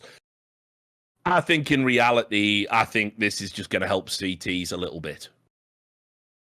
That's it. I don't think it's going to have these huge radical wholesale changes. Obviously, we'll know in 3 months' time when the pros have had a time to get it. But I think, again, this was Valve's way of essentially helping out the CTs. The CT utility is, more important than everything else they've got, especially economically. Having the difference between a player having to either force buy or get the weapon they want by a few $100s because somebody else can give them the utility, essentially, that's a game changer for CTs. And it's not a huge one. It's not massively imbalanced. And obviously, Ts can do it as well. It's just less relevant to how they play the map. So I like that change personally, and I don't think it's going to be as mental as people make out. I saw all the examples, and me and Sam were talking about it on the day and having a look around it, and I think there was like one example where it was like, oh yeah, so our whole team, we put all our utility on one person and he goes to one map, and it's like, yeah, but you're gonna know that's gonna be so telegraphed just from how the utility's thrown and the fact that there's never any double flashes or from different angles all at once and stuff like that. So yeah, I don't think it's as overplayed as some of the pros made out. And remember, by the way, no disrespect to MSL, because I respect your opinion, homie, MSL was against Molotovs being introduced into the game, said it completely ruined Counterstrike. So history's not on his side there. The Molotovs have absolutely revolutionized how we play Counter-Strike and have been proven to be a welcome addition. No, I've always said the Molotov was actually one of the few times I think I was absolutely bang wrong, because I also thought it would just ruin the game, and the idea was it would just block like rushes because you just put it down and it can't go through. But obviously it isn't used that way, is it? Like in theory, it's used way more tactically. If anything, it's used as like part of the utility protocols where you draw out the nades, all this bullshit, blocking area off. It actually turned out to be a pretty good addition. My only problem is this: I will say I actually hadn't considered some of those CT aspects. My problem is just where I actually think in a few months, I don't know which team will do it yet, maybe Gambit. If you'd have had Astralis 2018, where they were just the gods of utility, or even like the big clan that was pretty good with it, like they would find some exploit. And basically, on one or two maps, I guarantee they would have something insane. Like they would have something where, like, you know, on Mirage, it's like at the beginning of the round, 3 people start. One of the guy throws the smoke, and then the others throw all the smokes and flashes that are on the floor. He's already rotated to mid, then they go in and split on the bit. Like there'd be some like they'd find something that would be mega bad. The problem is, as you say, like put it this way, I don't think a lot of teams can necessarily do it. I feel like obviously pro players, let's be real, they didn't even know. This is why pros, you have to be very careful with their opinion. They didn't even know the Krieg was OP. It was just in the game the whole time. Yeah, of course. The UMP was there for years. And they were going, I used an MP9 or whatever. Like, you know what I mean? Like they weren't even attempting this shit. So I will say pros actually aren't very good at exploiting all the new things.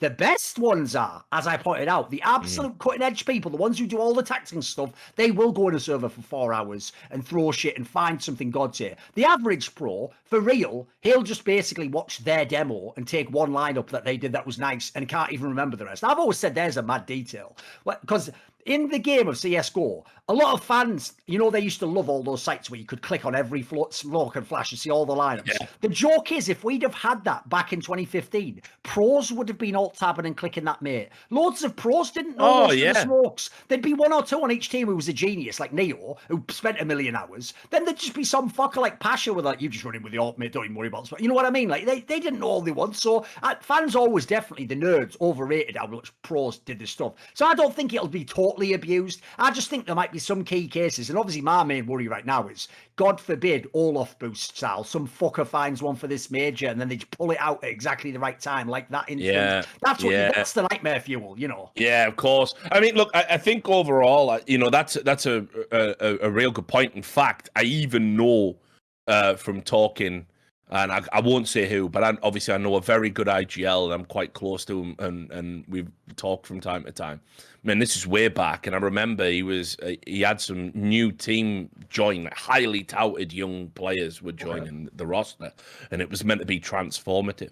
And he was saying to me, these guys don't know a single smoke or flash lineup. Pogs all day, aren't they? You know? He like, and I was going, they must know. He goes, I was telling them in our early scrims, like, do the flash over here, do the flash. They didn't know what to do. Like, and I'm like, that can't be real. So it's definitely a real thing, especially, you know, in certain regions. Let's say, I don't think there's a lot of flashes and smoke study going on in NA. It was NA the whole time. I can even tell you who the team is, but I won't say. Yeah, we won't. You know, it'd be sick to say. Yeah, it would be evil.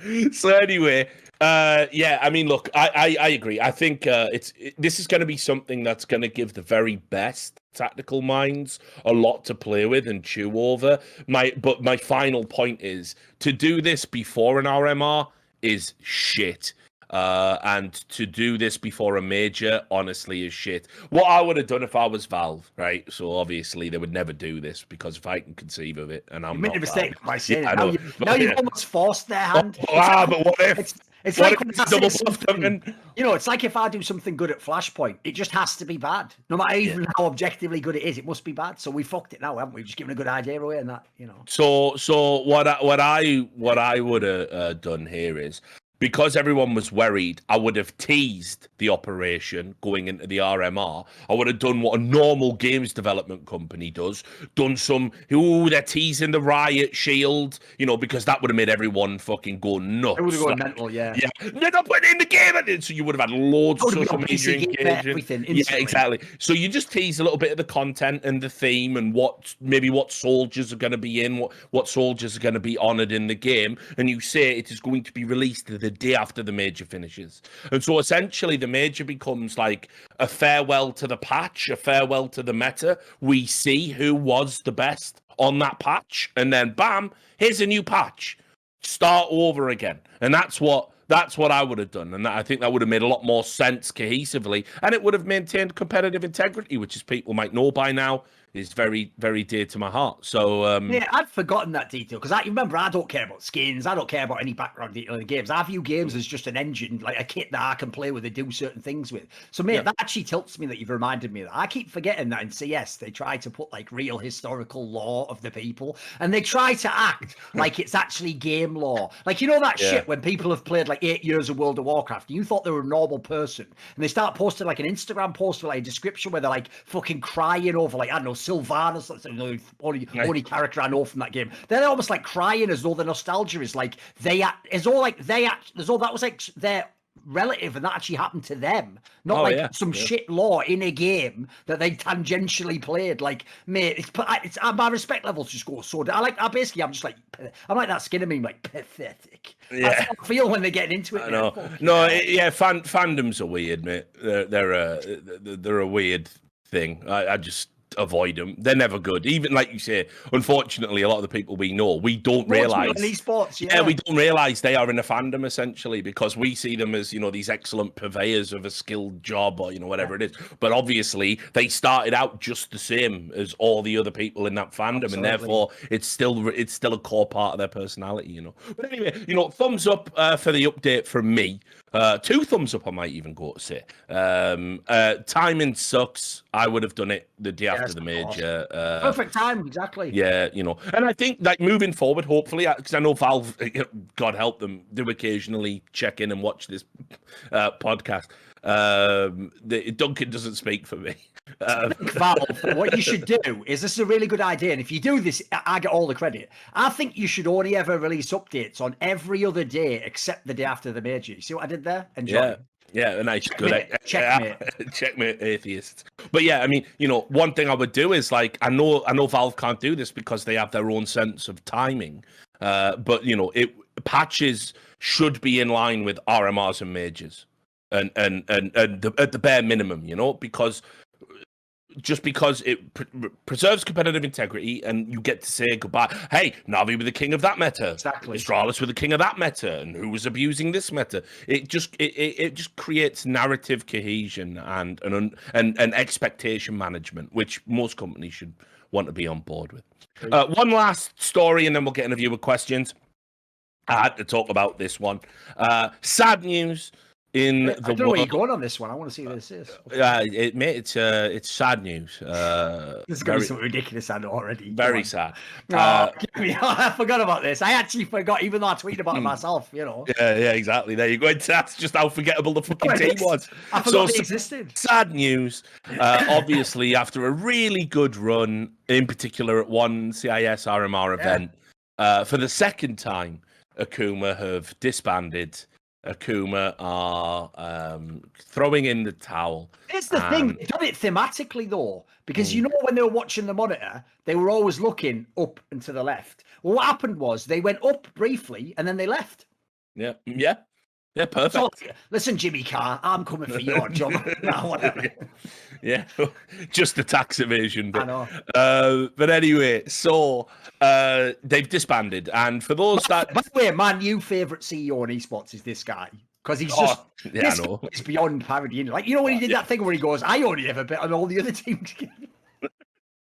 The idea that still hasn't been punished in any way is penny. I know, I can't. It was so good. Because that's the maddest excuse. Psychology. I know. Oh, mate, he had so many great one-liners in that interview. It was outrageous. Oh, it's mental. But anyway, Akuma have disbanded after going 0-5 in the CIS RMR, and so we bid them farewell. And I just want it absolutely out there what I think about this team. It's on now that we're not going to see them anymore. I can guess, but go ahead. So basically, right, like just on a balanced probability, the idea that Akuma had somehow just figured out how to beat all the top CIS teams, who, by the way, CIS hands down the strongest region. The best in the world at that time. Yeah. And they jumped up from being, I think it was like 84th in the world, to beating Na'Vi. Not only beating Na'Vi, how they beat Na'Vi, if you watch the demo, is they just avoided Simple. They were never there. They never went anywhere near him. And they said, we've just got incredible reads on him. We studied all these demos. Like, Give me a fucking break, guys. I'm going to tell you exactly how they did it because this is my strong suspicions based on the fact that there were illicit bets placed on them, which we know from E6 investigation. And that is this. The new hotness in match fixing, and very soon you'll be able to read an article where I explain all of how it works to you. But the new hotness in match fixing is obtaining live streams from tournament organizers. This is done under the guise of you being a betting platform. Sometimes you are a betting platform. This is done under the guise of being a data provider. Sometimes you are a data provider. And then you pay a fee, or sometimes the tournament organizer pays you and gives you the live stream for the purposes of using statistical analysis that your algorithms pull out from the live feed. But then what these companies do is they sell the access to the live feed to a number of teams. It is my strong suspicion that someone with access to the live feed at that RMR gave it to Akuma for the purposes of them being the lowest ranked team there. Remember, coincidentally, also the lowest ranked team at the RMR. It's for betting then, logically. Yes. So by extension, the one with the longest odds, and they were the ones that had all the upset results. Just coincidentally. And think of the TO running it, one of the fucking shadiest ones we've ever had. Come on. Yeah, and remember, how were they doing it? They were looking up at things. People went, oh, it's a radar hack, it's a radar hack. No, you see, you don't need a radar hack. You don't need to install anything. If you just have a link to a live broadcast, and people are doing this. 5 seconds before, whatever. People are doing this right now all over the world. This isn't just in Russia or China, although it goes that way. And in fact, if you want to look up into the methodology, this is what they were doing in 2015 in StarCraft 2. Right, it's been there for years. It's not even fresh. It's just the new hotness in CSGO, and that's what everyone's doing, right? And that is my money. I would bet all of it, chips in the middle, that Akuma did that for that one event. And keep in mind, some of the players on Akuma, they already have been banned off betting platforms for irregular bets. So why the shit we fucking tolerate, and to think there were people out there actually trying to stand for them and going, but they just had a good talk. It doesn't happen. It doesn't happen like this. Not with all this circumstantial evidence. I won't say who won a major game since. Never did anything. Even right after, they were just losing games all over the place. Yeah. No, again, I won't specifically attack the person because they have to do something to be worth that. I'll just say this. Dude, I saw a community person even go basically imply anyone suggesting they're cheating was just salty. It's like, holy fuck, mate. This is the worst eye test one of all time. This is the one where you look and you go, in a world where the community still believes Leaf cheated to beat the washed up dog shit MIBR, and that Flusher was cheating at all them events for all that time, and some people claim still now, right? Yeah, right. If for Akuma to get a pass is absurd. So by the way, I would love it if Flusher came out and he did the Mitch Hedberg joke. He goes, yeah, I used to cheat. I still do, but I used to. So fuck Akuma. They played the victim non-stop. I mean, it was mental, wasn't it? Yeah, complaining about ping difference and all that. Yeah, it turns out, mate, ping difference isn't that much of a fucking disadvantage when you've got access to a live feed of what your opponents are doing in real time, you mad cunt. So fuck these guys, and anyone who picks these players up is circumspect in my book. I already got problems with the fact that this CIS RMR had 2 of the Hard Legion players just openly playing and qualifying over at Entropy, right? And there's no way the Hard Legion players didn't know about the coach bug. No way. And yet here we all are banging on Heroic. No evidence, just the word of a convicted cheater. And that's what, and we're destroying the lives and the mindsets of young players like Refresh and Shush, who weren't even at the fucking team.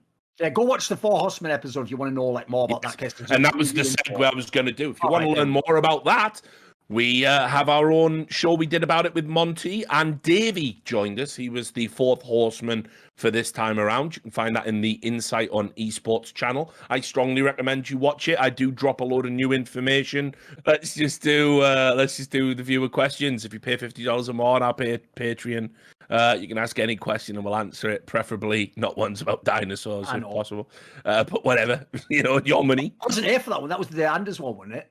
Yeah, I think no, but it echoes like some crazy right. guy off my Discord, right? Okay. And he proudly declares like he likes to test himself by eating really out of date food.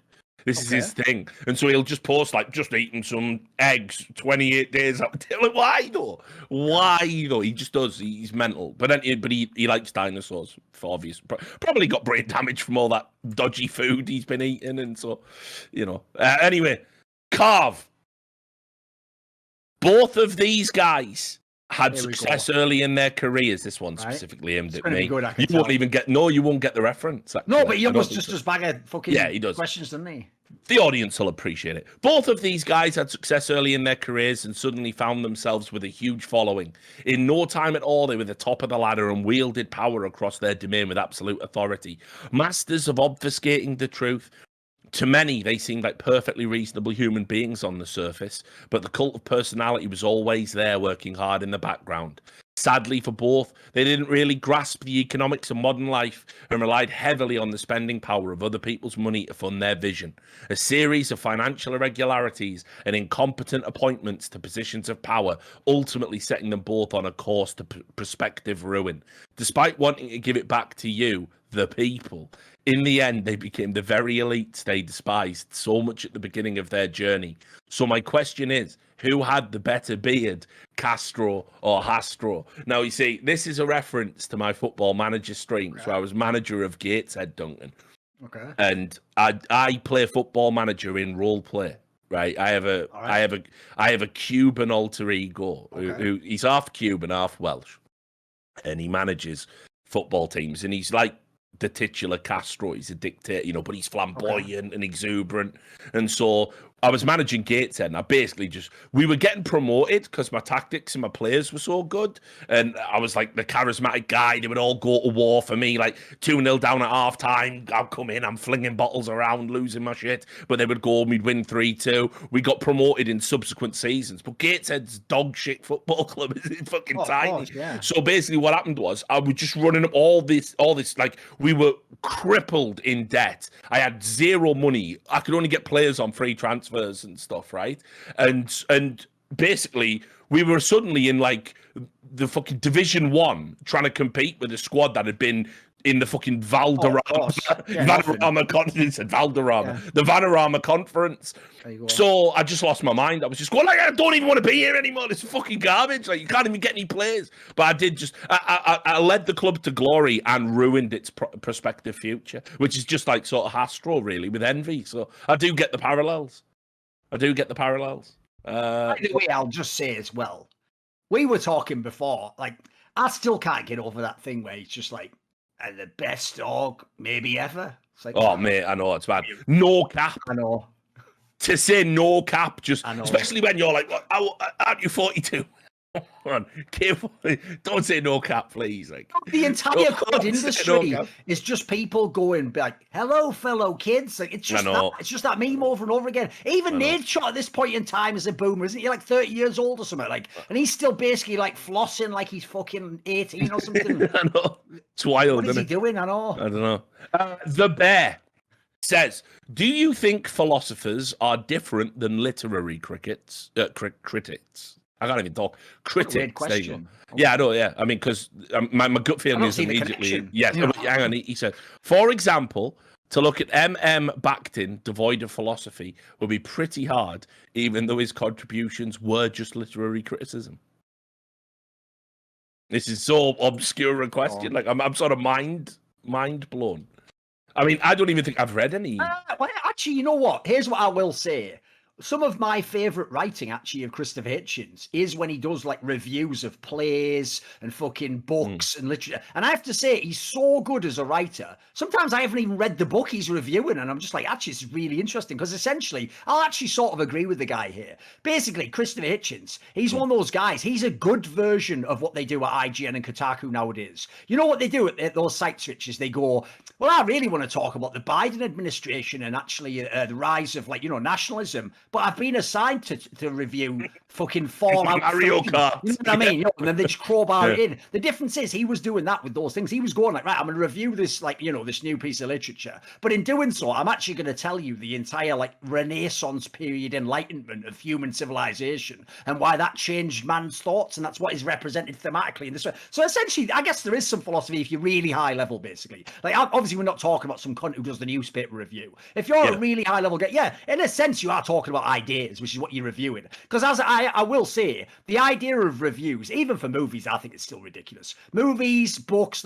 it's like that Zappa quote where he says something like, you know, talking about music's like fucking dancing about architecture. It's like, you can't, what are you talking about? Like, the music's the music, you listen to it. Like, because you know, if you ever read a music review, it's just bollocks. It's just people going, the opening, he goes, rattle, rattle, rattle, the Bone Man's coming down the line. The opening line of the sophomore album is exactly that. It's Bones, and it's like, mate, this is such a fucking tenuous reach. And you take one lyric and make the whole album of, like, you know what I mean? Like, there was a weird deviation in music critique. I want to say it was in the back end of the 80s where suddenly all the enemy cunts, wasn't it? Yeah, exactly. Suddenly there was a pretentiousness. It was kind of like, you know, the same thing you see in like wine review. Oh, yes. You know what I mean? It was like, oh yeah, and splashes on the palette, and it's immediate hit of lavender, and running through fields naked with wheat chafing at your thigh, all this bollocks, right? Whereas if you, it's a bit like corn, then and they were like, yeah.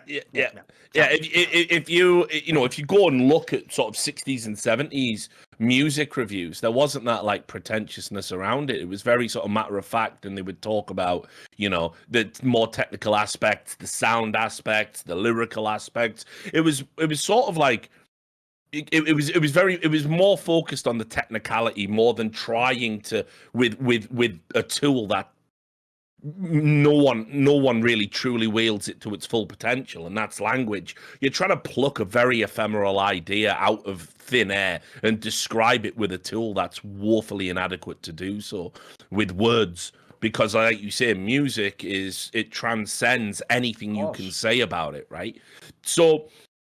To this point about literary criticism, no, I don't think it can be devoid of any sort of philosophical ideas, because often when we're talking about good literature, we're talking about high literature, the work itself is an extension of philosophical ideas. You will very rarely find a good book that isn't saying something subtextually, right? Like it's you know, it's about something more than it's about.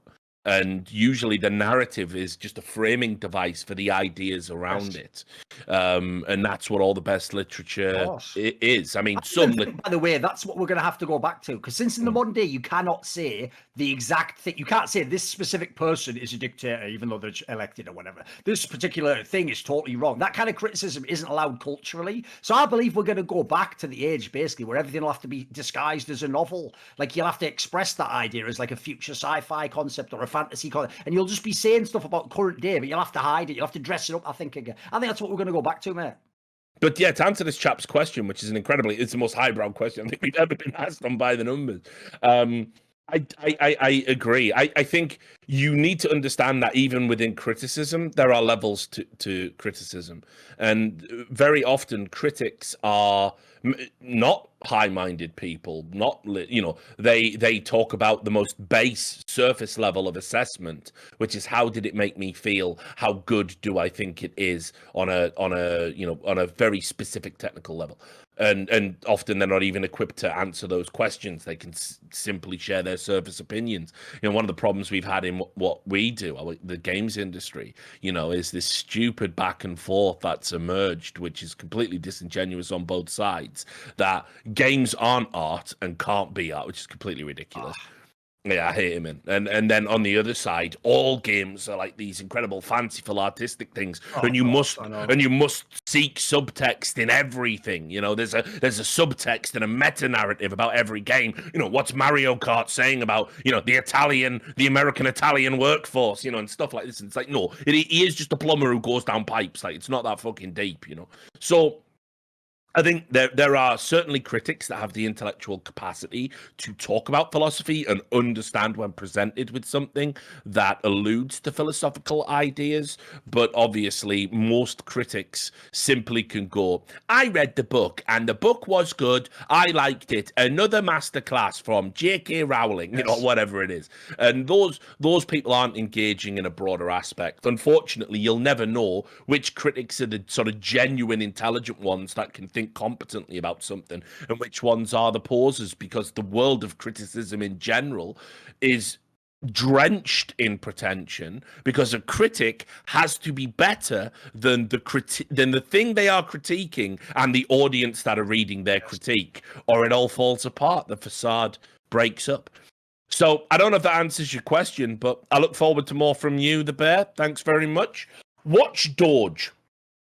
Currently, we have the player empowerment era in basketball, where any superstar player can force their way out of any situation.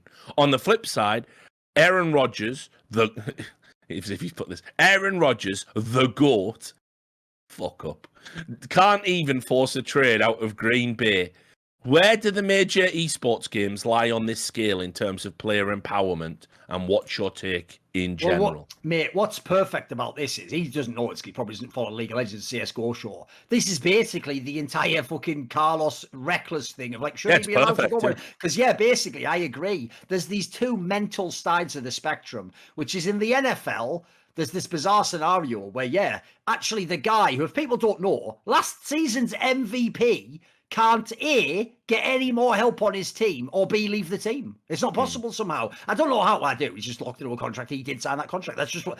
By the way, if you're a Reckless fan, this is what they can really do to you if the owner doesn't like you. He can just say, you know what, you have to stay and fuck you. You don't even get anything extra. Now try and win, dickhead. Now that can happen. Or you have the NBA where they've gone completely out of pocket the other way. They've gone so out of bounds that literally, I think in the future, this product will be actually ruined because there is no history to the game, Richard. Like there's certain players, like I'll give you an example. Russell Westbrook has now been in like 3 super teams or something, mate. Yeah. Or, like, when back in the day in basketball, the cool thing was, you might play on one team forever with like 3 guys, and that's the core. Then we build around them, and then we rebuild. No, now it's like, right, can I win this year? No. Like, dude, LeBron left like Wayne being after he'd been in the finals twice. He was in the finals, but he lost. He went, well, that's not good enough. I'm not winning. I have to go to a way better team. Like, dude, that's an alien concept to me as a competitor. Like, if I'm in the finals, it's like, right, it's possible. Let's figure out a way. Let's come back. Who do we have to add? What piece do we do? No, the mentality now is every season, if I'm the superstar player, I'm getting what I need. And if you don't bring them in here, that's the reason it has to happen, by the way. Because you either bring the superstars to me or I go to them. And they've totally ruined the premise of what the NBA was. And they've ruined all the rivalries and all the matchups. Yeah. And basically, like, there's still some element to the game. That's why I drifted from basketball, mate, honestly. It's got problems. Because I grew up in, the Jordan era, right? Sure. So, if you weren't a Bulls fan, which I wasn't, you were in for a bad fucking time. But and I was a Seattle Supersonics fan, and obviously my franchise got killed, so that's a pain in the balls. But I do remember distinctly watching those games at that time, and it always felt like there was enough talent spread out across the league that you would get, blockbuster matches, even just on a regular in the week in, week out, where, think about Malone's Jazz at that time period as well, in the shadow of the Bulls. But man, when those two teams played, it was fucking lights out. And, these days I've tried engaging again with basketball, and it just feels like when you sit down to watch a game, the favourites invariably win, and it doesn't. And you see some blowouts now, fucking 20, 30 points. It's like, what? It's crazy. So I agree. And I don't like super teams in general. I don't like the idea of I don't like the idea of a super team, because there's enough apparatus in place, or there should be theoretically, that there's no need to give that there up. almost never is. Yeah, you don't have to surrender to that. I mean, think about how essentially what financial fair play rules in football are, and it's to stop your PSGs and your Man Cities. That's what it's there to do. Think about salary caps and stuff in NFL, plus the collegiate draft system and the concept of tanking, which, by the way, I also don't like, but whatever. And the NFL feels like a much better product just in the NBA. Oh, the parity's way better. Yeah, and so I like to segue into esports. I like the idea of player empowerment when it comes to A, getting paid commensurate to their talents, B, being respected by their organization and not being forced into ridiculous situations where the amount of labor they give over for the money leaves them burnt out, fucked up, injured, tired. So I like player empowerment there. I like player empowerment when it comes to them being able to retain their personality so they can speak on social media freely and not have to worry about, the constant yoke of geopolitics. Yeah, you mentioned that Taiwan's a country and that's going to preclude us from having entry into China. So you're going to have to apologize in Mandarin on TikTok, and it's like, yeah, I don't like that. And I wish players could stand up against that. But as we know, no one can stand up to the Chinese government. And so there's loads that I like. The one thing that has to be sacrosanct is that if you sign a contract, I know where you're going exactly. If you sign a contract, you have to understand contracts are there to protect both parties. Absolutely. Contracts are there to ensure both parties meet certain obligations. And as with all contracts, there is a downside if the relationship sours because it is an employment relationship. It is an agreement relationship. And so, listen, when Reckless goes to G2 and Carlos is like, oh, this is brilliant. This is the super team. Here's Yankos. We're going to fucking absolutely own this season. It's going to be amazing. I'm so glad you're here. Reckless is signed on the proviso that, yeah, if it goes good, great. Stay here for the 3 years, make all the money, win all the trophies, win all the accolades. Now, 2 players on his team don't want to play with him, players that are infinitely more valuable to G2 than him, and Carlos is in the quandary of, I cannot keep you all and keep you all happy and have a functional team. So now you have to go. And so it is in the interest of Carlos, and Reckless knows this. He's an experienced competitor. He's 25 years old. He's been around the block. He knows that when it goes bad and it doesn't work out, doesn't matter if you've moved your missus or your kids or you built a house or you whatever it is, you are being compensated to manage this risk. You are being compensated. It happens all the time in the NFL and baseball. It's like you just have to move. You play for the Chiefs now. Go pack your bags, get a U-Haul. This is how it works. And so the idea that Carlos should have to act against his own interests to behoove a player that knew what the downside was if it didn't work is absurd. And let me tell you, if Carlos didn't care about the money and wanted to be spiteful, he just puts him in contract jail and he makes him stream for 2 years. Yes. He could make it so he can never play again for the next 2 years for a team and essentially end his career. But he's not going to do that. 1, because it's not prudent by business standards. 2, because he's not spiteful, despite what all of the fucking moron Redditors were saying about him. And 3, ultimately, because on some level, Carlos, having had been a pro himself, he understands that Reckless does want to get back out there. But Carlos is under no obligation to give him the move he wants. I literally saw a Reddit post, because I went over this last night. A Reddit post said, Carlos should come out and clarify that if TSM offer 4 million and Vitality offer 500,000, Carlos will take the 4 million. That is a real post. It's only their business. What the fuck? That is a real post. That is the level these fans operate on. So do I like the idea that players just get all their own way and force moves because they go on Twitter and have a tantrum? That's not empowerment. At that point, that is absolving yourself of responsibility. Yes. Your responsibility as a professional to honor agreements you made for which you have been compensated for, often in advance. Basically, in that scenario, here would be my question to the moron. What am I getting for signing as the fucking org? So I sign you, I agree to pay you more money than God. I put you in a super team with the best players, who, by the way, everyone was saying they were just going to dominate the LEC and that it'd be so bad that Carlos had ruined the LEC by making his team too good. These people are morons. They actually seem to think it's a socialist utopia where Carlos's job is to make sure all the other teams have a really nice parity and a lot of good players. And he's not even fucking winning. He finished 4th. No.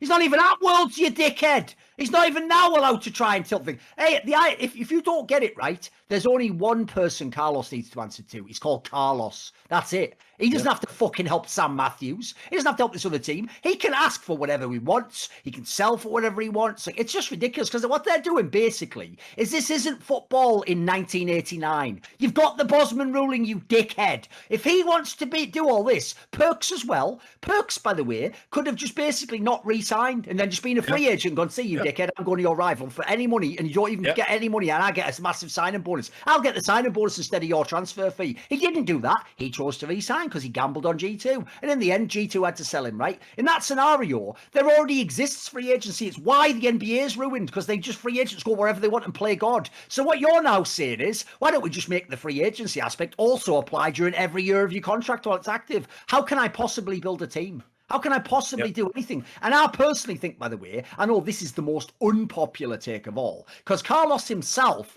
actually, I think, is going too far, mate. He says, listen, aside from Fnatic, who essentially I have like my own personal reasons not to want to send someone to, it's not even just that they're my rival, you know, they're just, I have a personal rivalry with them. I'll sell you to anyone else. So I'll even sell you, like people say, to Vitality, who've got a lot of money and they have some good pieces. I'll sell you to anyone. I think that's too much, mate. If I have you as my player, and I'll give you an example. Say I am like Chelsea and I have you as a mega player, but it didn't work out. Listen, I'll sell you to fucking PSG. I'll sell you to AC Milan. You're not going to fucking Man City. You're not going to fucking Liverpool, mate. I'm not selling you to my rivals because guess what? I've got you under contract. Now I'm not going to be a dickhead. Like I said, I'll send you to PSG. I'll send you a better team maybe, but you're not going to my fucking rival. The idea that makes you a piece of shit. Oh, no, this is how you know these are people who've never owned a house, never owned a car, never had a business. They know nothing. They think essentially that like freedom is like you have to have, and it's like you nailed it. Freedom's no responsibility. No. Yeah, and it can't function like that. I mean, just to another point as well, while we talk about it, like 3-year contracts, like players all the time these days in esports especially, it is truly wanting your cake and eating it because they complain about the downside. Now, when you sign a longer contract, generally you receive more financial compensation, you get all these benefits and all these perks, and you also know that, hey, I am set now. I don't have to worry about moving or getting on the phone to my agent or do anything for 3 years. And in a lot of these contracts as well, now people are negotiating, because what used to be a boilerplate clause was if you ever benched, your salary goes down 70% or whatever. Reckless didn't have that. I guarantee he got full salary no matter what, which means, by the way, if he'd have just gone shit, they would have had to keep paying him. Yeah, because that's the thing. Exactly. It's not CS where that can happen. I guarantee any top player like Reckless, 100%. That's why he's joining. Like he said, I want everything. Give me everything I want, Carlos. Yeah, sure. and so if he had any doubts or any decisions about what he might want to do, he should have said to Carlos, and he was holding the cards. They needed Reckless at this time. It was, he could have said, "Listen, 3 years is too long. I want a 1-year deal. Let's see how it goes, and let's re-up if it works." And in which case, he would now be in free agency, negotiating his own contracts. There's a number of players that do this in football, where they literally sign a deal, they wait for the Bosman clause, where they can just go on a free, and then negotiate fat salaries. Over in the NFL, think about Richard Sherman negotiating 1-year deals at a time without an agent. Every time, because he's playing God. He goes wherever he wants, dude. Yeah, exactly. Because he's an absolute goated fucking player. And put it this way, if you go and look at the contract he negotiated himself for a 1-year deal with the Buccaneers, he got $1 million base salary, of which $500,000 was guaranteed no matter what. It's going to be a massive signing bonus, I can tell you. Yes. Every game he played, he gets $350,000. Right? And then it was something else. It was mad anyway. He signed one of the most mega contracts and did it without an agent. Yeah. And Reckless players in esports, you can do this. Yes. When you're a star player, you hold all the cards. But if you lock yourself into a 3-year contract and then go, like all them Fortnite kids did it too. When Fortnite was popping off, I'll sign for 5 years. Yeah. And then it's like, okay, I have got 5 million followers on Twitch. I make more off one stream than I do in my annual salary. I want to renegotiate. And it doesn't help us. We've got your banker rights. You got to know what you're getting into. And so I'd say, sure, get an agent. Agents are becoming a problem in the esports ecosystem because they're coming into it from the angle what the player wants. They get no matter how outrageous, and they're actually tanking deals for their clients to make this point because they want to be known as the big tough agent, right? But the bottom line is Reckless had $1 million outs here. on this particular topic. And he did himself dirty. And from what I can tell, based on the fact that the story's central premise was Carlos wasn't going to sell to Vitality, who want him. And then the person who wrote the report said, "Oh no, that's wrong. Carlos is open to all offers." You know, it wasn't even real.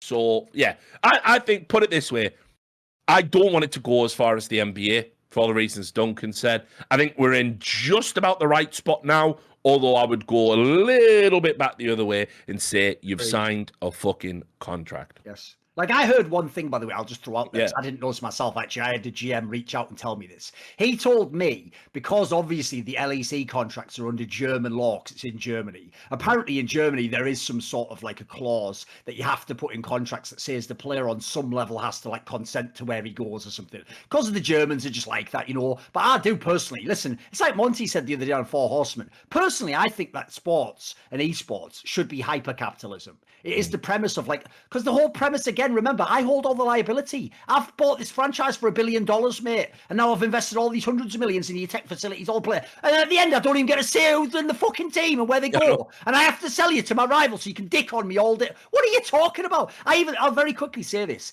I even told, I won't say who, but you mentioned some of the names and then the kind of players that we're talking about here, not scrub players. I told some of the best League of Legends players in the whole West, do not re-sign. Even if you want to stay in the team, you have all the cards. If you want to leave, I told them this is where you are actually going to fuck yourself so much. You're going to re-sign for the best salary today. I said, here's what you get in free agency. If you do go to an enormous team with loads of money, you say what I just said earlier. If you were buying me, this would be $4 million.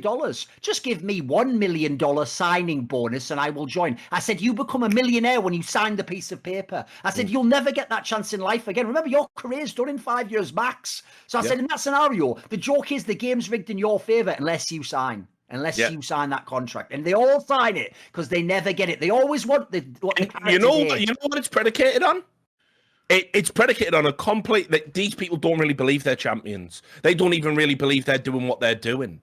You know, if you back yourself, if you believe in yourself, of course you're going to free agency. I agree. People are going to want me. Yes. A lot of these people are fucking posers. They simply do not believe they're good enough. They've got like mad imposter syndrome to the max, the average player. Because if I was someone like Reckless, right? Like I just do that 1 year deal and then we'll go into agency again. I'm gonna win things at G2. I'm gonna prove I'm the best. I'm the goated AD carry. And let's fucking talk in a year when I'm gonna hit you for fucking double just to stay.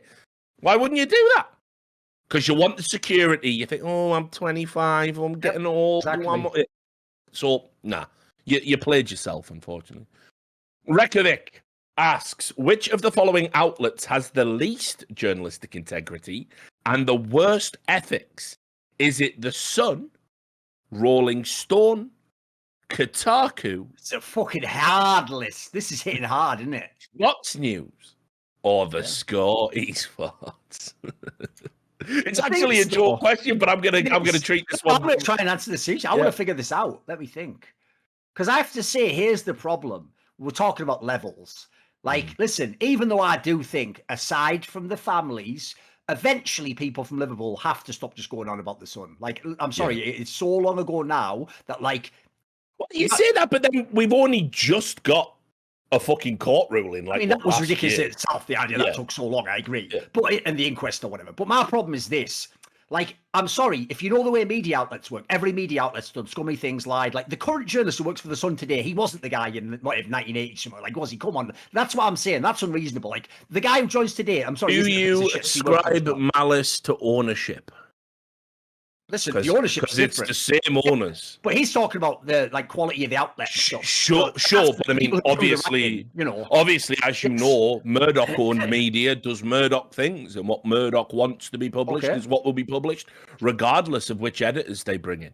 But So what I'm saying is the problem is anyone who knows that football case knows that on the surface, like that's number one out of everything bad that anyone's ever done of all these 5 outlets or whatever, right? But I'm saying it can't just win automatically. On the other side, right, I actually think Fox News is probably the most stupidly exaggerated one because you have to understand in the days when all media was actually a mass consensus of left-wing ideology, essentially, they just used to use the fact that Fox News, in a very basic way, because of who they were trying to appeal to, was obviously biased, to be like, they're just the one biased one and we're all legit. Well, I think if you've been following media for the last 5 years, you realize they're all full of shit in America. It's just which flavor shit do you like? It's not even like the idea that they do more lies, mate. If you've ever gone and looked into it, like the joke is like fake news was invented by Hillary Clinton to say about Donald Trump. He then just used it about her and it stuck.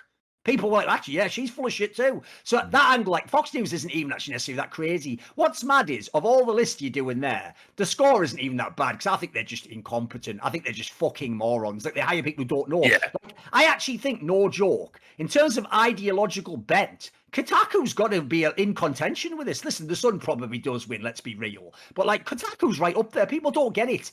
I would say, off the top of my head, beyond like 2008 or something mental, assuming they were around back then, that is a site that is 24/7, what I described earlier. It's just politics and culture war crowbarred where it doesn't even belong. Like it'll be some mega, like, you know, when they do that thing where it'll be like, in this Japanese visual novel game, like maybe this is racist, like, oh, what is this, like, you know what I mean? Like it's like it's almost like you actually feel like you're experiencing like Soviet like fucking mental subversion or something. It's yeah, like, I mean, mental. it's really hard for me, right? Because Break it down then. well, so here's how I think, right? The importance of outlets being ethical is sort of balanced. There's like a formula, right, based on their prominence and their reach. Right. You know, so for example, Alex Jones, who just lost his 2 libel cases about all the shit he said about Sandy Hook, right? Just the other day, which, by the way, absolutely, you know, the problem I've always had with InfoWars is if it was just a dude on a YouTube channel saying crazy bullshit, you go, hey, it's a dude on a YouTube channel saying crazy bullshit. Alex Jones and all of his team at InfoWars specifically pause as news. And that's why it's dangerous, because there's a semiotic reaction going on in your brain. If I see a man in a suit in front of a big screen, It's like the day-to-day. They are pretending to be CNN, of course, yeah. And videos pop up in the corner as he's talking, and it's got stingers and a live tracker. I believe I'm watching a news program, and we have been pre-programmed and preconditioned to believe we can trust the news, which is, of course, utterly absurd. And so, you know, no, people have learned not to take outlets like that seriously, but I still think what he has done. If you ever wanted to make an argument about it being dangerous, it's there. So that then applies to Fox as well. Okay, because I mean, historically, you know, when I was learning about journalism at university and we were studying it, fair enough. Obviously, there was some ridiculous things, like CNN was held up as an example of fair and balanced reporting.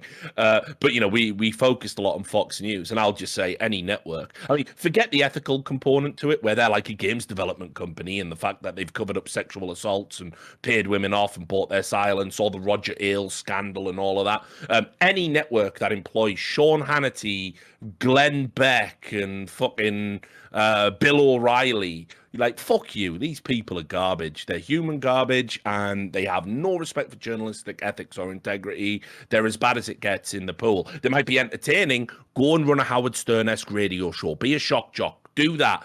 Do not be the persons that provide me with the news. So while I think, and all studies bear this out, Fox has actually steadily improved down the years as they've moved away from that more bombastic. Not the neocon era anymore. People don't really. Yeah, exactly. I still see all their fucking, you know, I still see terrible reporting from them, and obviously things that go across an ideological bent, which should be an anathema when we're reporting facts. It's also sad that you have to watch Fox these days if you want to balance out your media coverage, because there are literally some stories that will not be touched. Oh, of course, yeah. You know, by other outlets. The joke is the other idiots ceded ideological ground to them by doing exactly that. You're right. Sometimes they actually have the story because no one else does. And there's something as well, just on the final point about Fox News. Recently, Tucker Carlson had to argue in court to avoid a defamation suit that nobody would take anything he said seriously, and there's a performative aspect to what he says online, which is, again, loads of people. We're going to see, he admits the line, hi, he admits the line. That's just like Alex Jones said, is he? Yeah. Rachel Maddow invoked the exact same defense in the same year. And when you consider her Russian hysteria that she literally fed down everyone's throats since 2016, she lied repeatedly, was proven wrong repeatedly. The idea that there's some good American news anchor out there that's going to give it to you straight. Even Dan Rather's compromised now. It doesn't exist anymore. The old ones are ridiculous, mate. The joke is that's even how they tried to save it, didn't they? They brought in the old fuckers. It was exactly the old ones. They brought in Dan Rather. Woodward and Bernstein just came out of the grave. Like, these concepts. I didn't even know they were alive. It was wild, wasn't it? These fuckers, the joke is they draft in the old guy you trusted, and then he just says the same bullshit. And you're like, oh, what the fuck? Everyone's compromised. Yeah, everyone is compromised. And so, look, I mean, I think Fox certainly has danger potential. I think the things they've done internally, I think even just little things like now, for example, all of their staff are getting vaccinated and then they go on TV and say, listen, maybe you shouldn't get it. And it's like, dude, you've had it. Come on, don't be that guy. So whatever. But The Sun, I think, with the exception of the Thatcher era and the Hillsborough reporting, it's overrated how bad they are, isn't it? Well, it's just a rag. Yeah, it's just a shit tabloid. Remember, on a building site. This is what people don't get. It isn't the Times. Again, you expect more, don't you? It's literally, it's not a broadsheet. It's a fucking shitty rag. It's like that thing where they were like banning the Sun from like university. Like, oh, who's fucking reading it, you fucking idiot? Yeah, no one. But put it this way as well. I mean, look back in my day, mate, right? So obviously I was the editor of my university paper. So when we used to get all the papers delivered, it would be the Times and the Guardian, and the Sun, the Mirror. The Sun was untouched. Like, nobody read it. This was at a time when the Mirror, under Piers Morgan, incredibly, had become the anti-war newspaper. John Pilger had a fucking column in a 30 pence tabloid. And of course, Piers Morgan fucked that up by publishing doctored pictures of abuses of Iraqi detainees, which were fake in a hit job to get him out the paper. Turned out what he did at News of the World, massive cunt. Fuck him. He's a piece of shit. So The Sun isn't, I don't think it's potentially dangerous. It is a stupid paper for stupid people. It isn't serious and therefore doesn't cause any problems.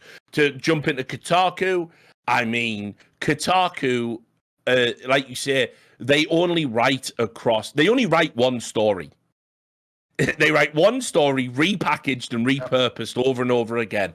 And it is basically, two stories, actually. The one story they write is, here is the thing you like, and here is why it is problematic. And the other one's going to be already. No. And the other one is, here is this thing that if you all like it, it proves you are a good person and makes the world a better place. They're the only two stories they write. And unfortunately... confirmation bias. And listen, so I know Stephen Totillo, who used to be the editor over there. He's with Axios now, and he's a good guy. I'll say this straight up. He is a good guy. I long for the day we meet up and have cocktails in New York and talk about the dumb culture wars of 2014, because he's a good dude. But he understands as an editor what works. He knows what works. And unfortunately, Kotaku isn't about video games anymore. It's about people who hate gaming culture. That's their audience. And so every article must be passed through that. They've recently changed hands to another editor who is just even more extreme in that regard. And unfortunately, what's going to happen is people are tired of culture war bullshit. People are moving away from it. The SJW-owned compilations of 2014 are just cringe and passé now. There's bigger battles to fight, more interesting ones, actually. So Kotaku, is it harmful? Not really. It's like reading Kotaku and getting angry is like drinking laxatives and saying, "Oh, I've got diarrhea." It's designed to do one thing: just stay away from it. Oh, it's outrage farming, of course. Yeah, and so with that, I would say Rolling Stone are a formerly prominent magazine. I never saw that as news, though, dude. That's why, even though those two big stories are egregious as fuck, I never saw them as news, though. I always thought they were just like, essentially, like, here's an article about culture, but it's my opinion, sort of.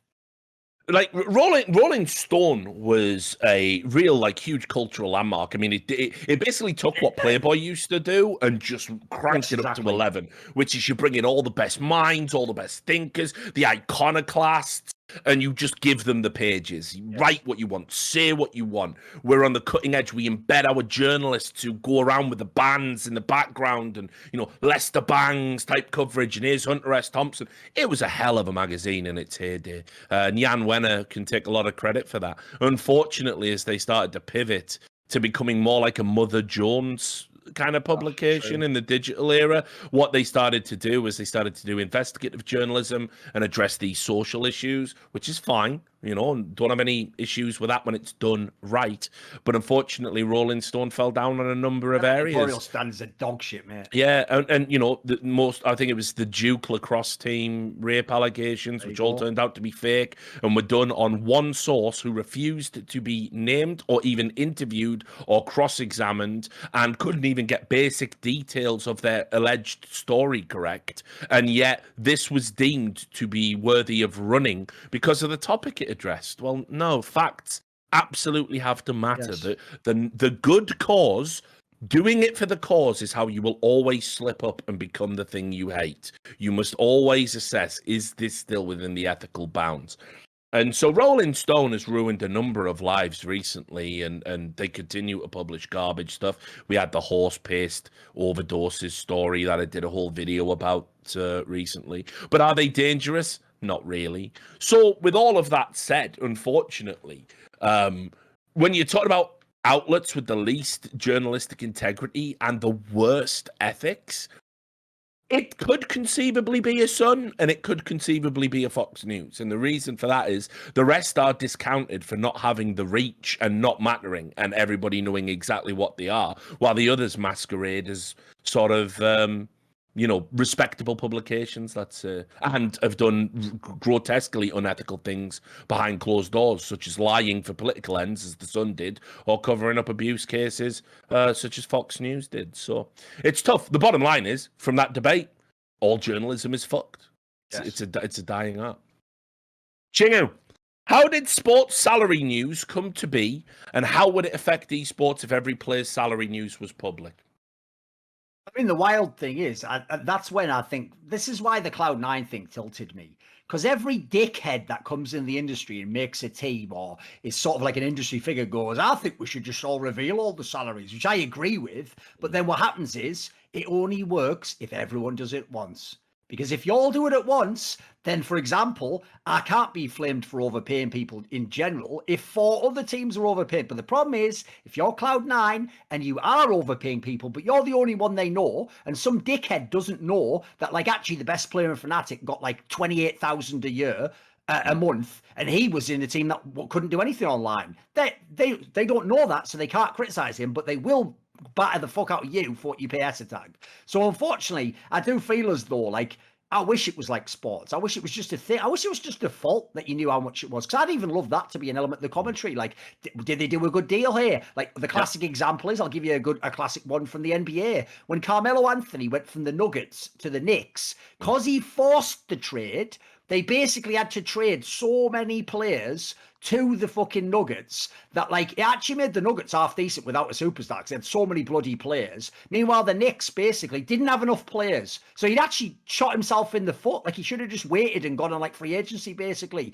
But in doing so, the stupid guy at the Knicks was like, well, we want him anyway, and he wants to go now. So just get him under any... And basically, it was an example of, like, right player, wrong price. And you can't do that in League of Legends because you don't know the bloody price. You don't know if the, like, best player that I'm signing now, I basically like, can't sign the other player I wanted. You don't know if someone did a good deal or not. You can't judge it. And we're talking about things like the fans are like, this owner doesn't know what he's doing. You don't know if he was working with like 1/10 of the budget, you fucking idiot. Like, maybe he's done a bang up job with the players he got. Meanwhile, maybe a big team's mad overpaid for everyone, and then when they finish third, they're idiots. Like, it's all about what you had to work with in sports. So I do think that it massively hinders esports, but also I totally understand why people don't do it. And I hope the Cloud9 case illustrates to people that until you essentially force people to do it, it's never going to be done, because you'll just get the Cloud9 treatment, and who the fuck wants that?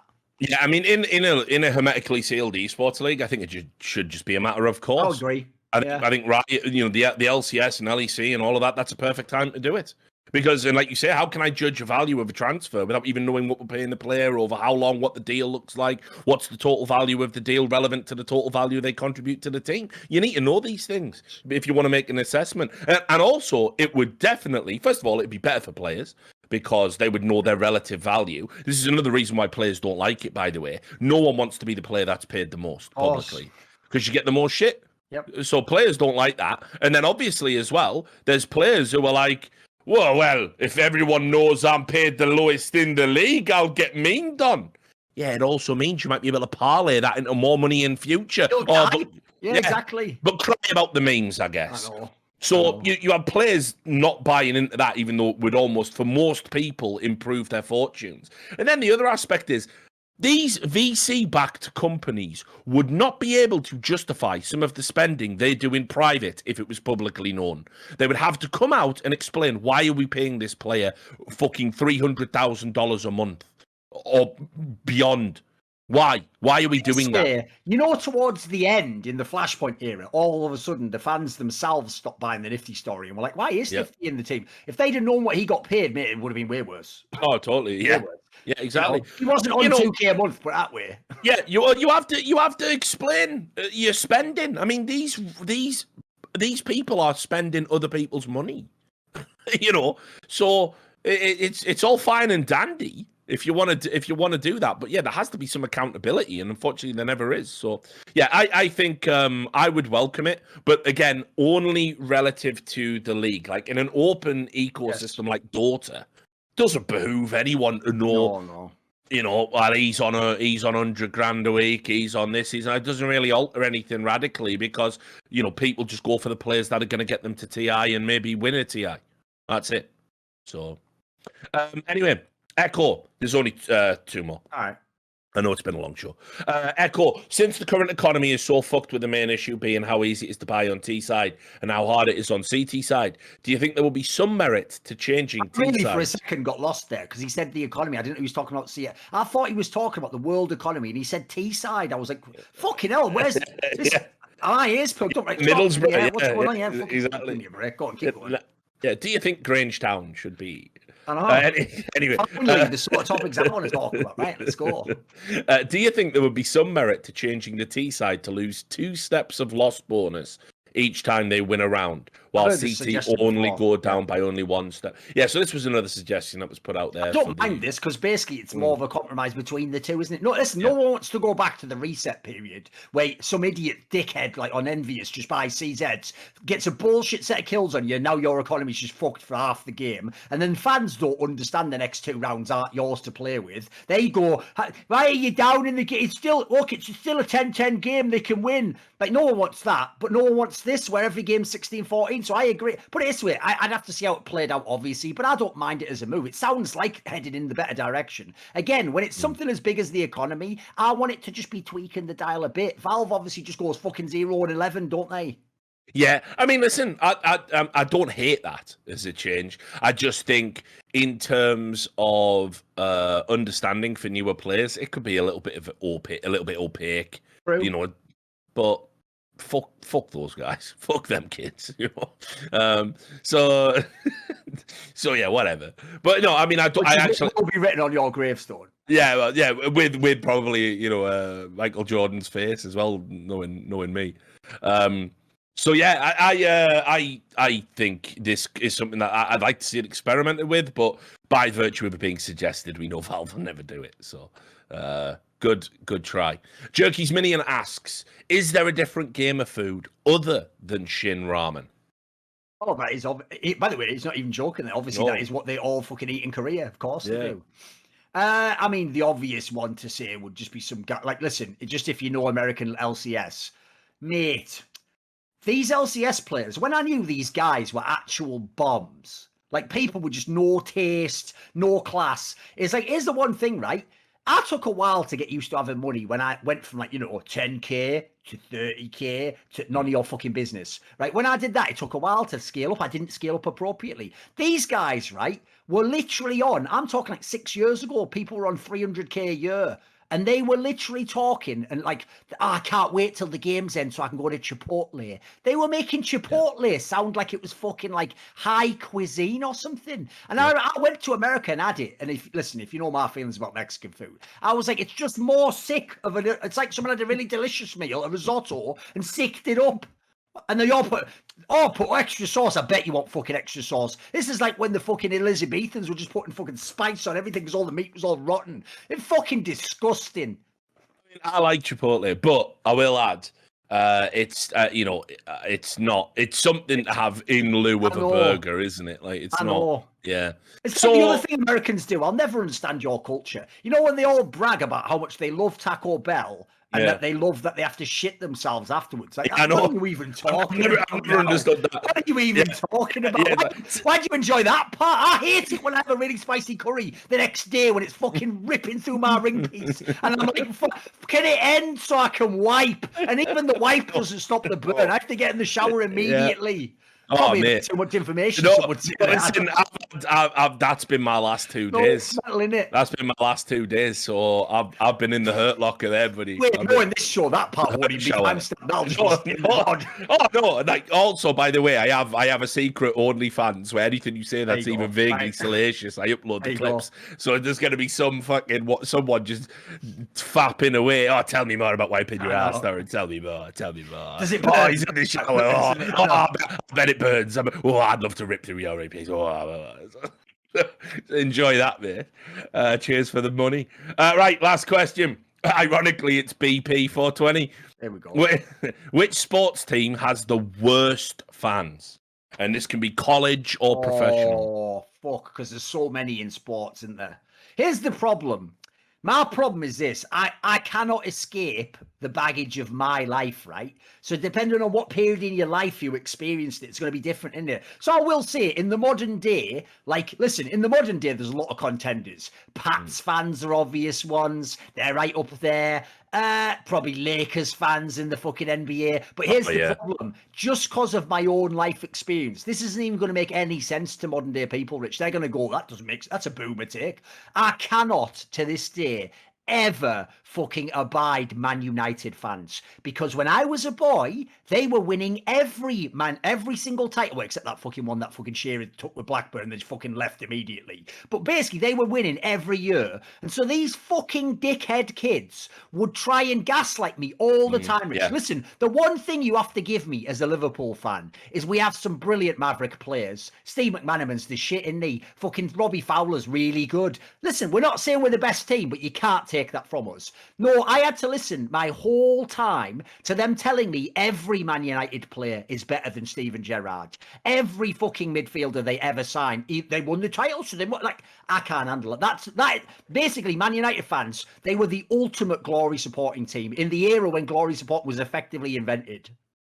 Yeah, I mean, you're right. I had to put up with that as well, right? The Man United fans and just seeing people from the Northeast or Wales, fucking walking around in Man United tops. Dude, the amount of kids in my school in fucking Teesside who had Man United, they supported Man United. I know. I even said, look, by the way, at the time, Newcastle's even good, you daft cunt. Yeah, like, you're up the road. You don't want to support Middlesbrough. You know what I mean? By the way, Middlesbrough in the Premier League. Old school Middlesbrough was fucking like legit. I'm talking before that. Emerson. Yeah, but I'm talking even before that. Back when they were at Ayresome Park. Okay. They still had pretty good players. Good players still. Some of them were low. I mean, remember they sold Gary Pallister to United. Yes. So Brian Robson, obviously. Yeah, Robbo. So I mean, look.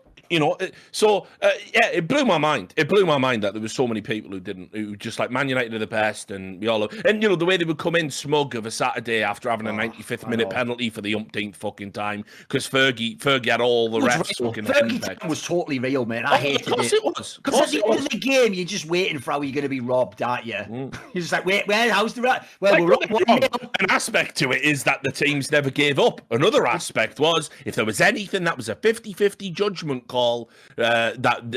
United were getting it because nobody wanted to get lit up by fucking Fergie. And they weren't just the number one team in the league. They were the number one product in the league. And so the FA was always like, yeah, Fergie did call that ref a corrupt bias cunt, but, we'll have to let that one slide. Like, he did say he was going to stick one on him in the tunnel, but we have to let that one slide.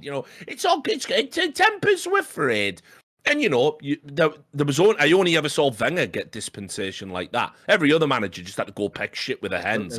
You disagreed with the ref decision, you can't even say in a press conference that shouldn't have been a penalty. That's a 20 grand fine. Meanwhile, fucking Inspector Taggart's there every fucking week, red in the face, shouting about how his team were robbed, even though they fucking won 5-1 with 4 fucking penalties in fucking the 91st, 92nd, 93rd, and 94th fucking minute. Fuck you. So, yeah, I hated them, but recent times. It's against the entire Premier. The entire premise of the English Premier League is not to be fucking berated in my face by a red-nosed alcoholic cheater from fucking Scotland. Yeah, goes against everything we stand for. But listen, right? Also, I'm part Scottish, by the way. I consider that mate on myself. So. Also, though, like to be fair, one of the greatest managers ever. Mate, it's like Bill Belichick. Yeah. I can simultaneously do this. Watch this. None of you can do this as fans. Bill Belichick is one of the most egregious cheaters I've ever heard of in sports. I also think he's probably the best coach in any sport ever. Yeah, it's mad, isn't it? Mad, but he's the Hunden of NFL. It's just like signing Ronaldo. Anyway. Let's try and get back to this. How can I even forget? As if Sam didn't pipe in again. I always worry because Odie's in the chat sometimes when he gets upset or whatever. Arsenal, mate. Well, I don't even know. Like, I can't forgive him for what they did to fucking Adebayor. Like, I just can't get over that. You know about the Adebayor story, right? Oh, no. Right, so Adebayor. Right, Adebayor, I think he plays for Togo, is his country, right? All right. And so they were bringing him through. Obviously, Henry's gone. They're trying to bring through these new youngsters that they've scouted. I liked Adebayor. I thought he was a skillful player. He was at a cut price Carnu, right? Like, and that, I consider that an accolade. I think Carnu's one of the most naturally gifted players I've ever seen. And I'm not even fucking around with that. Yes, Messi. Yes, Ronaldo. All of that. The ones I've seen play football where they could just do... Like, he's got a leg that's taller than the rest of him, right? And he can bring a ball down like a fucking pinged 40-yard pass and just put a massive leg up and bring it down like instant dead ball control. Back heel volleys. He's got it all. Carnu was insane. He's one of the most underrated players of all time. And again, because there's this weird bias. Like, we consider it skillful and flairful when it's like European players doing it. Any player that comes out of Africa, it's always like, oh, it's, they're so physical and all. It's mad commentary shit that goes on. It's like, no, he is a skillful, flairful fucking player. He is god tier. Like, JJ Kocher was another one. Anyway, won't get into all of that. Right. So Adebayor was brilliant, I thought. He was, not as good as Henry, who the fuck is, right? But he was coming through Arsenal and he was doing the shit. Anyway, because he wasn't Henry, players used to get on his back. And this was at the same time, by the way, where there was an incident where Arsenal fans, Aboué had been out injured, I think it was, and he'd just come back and he was playing a game and he clearly wasn't ready. And he was missing balls and missing tackles.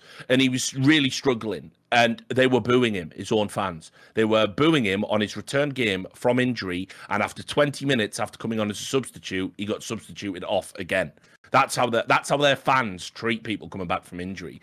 So Adebayor... TSM fans think. So if you don't know TSM fans, toss everyone to the wolves the second they lose.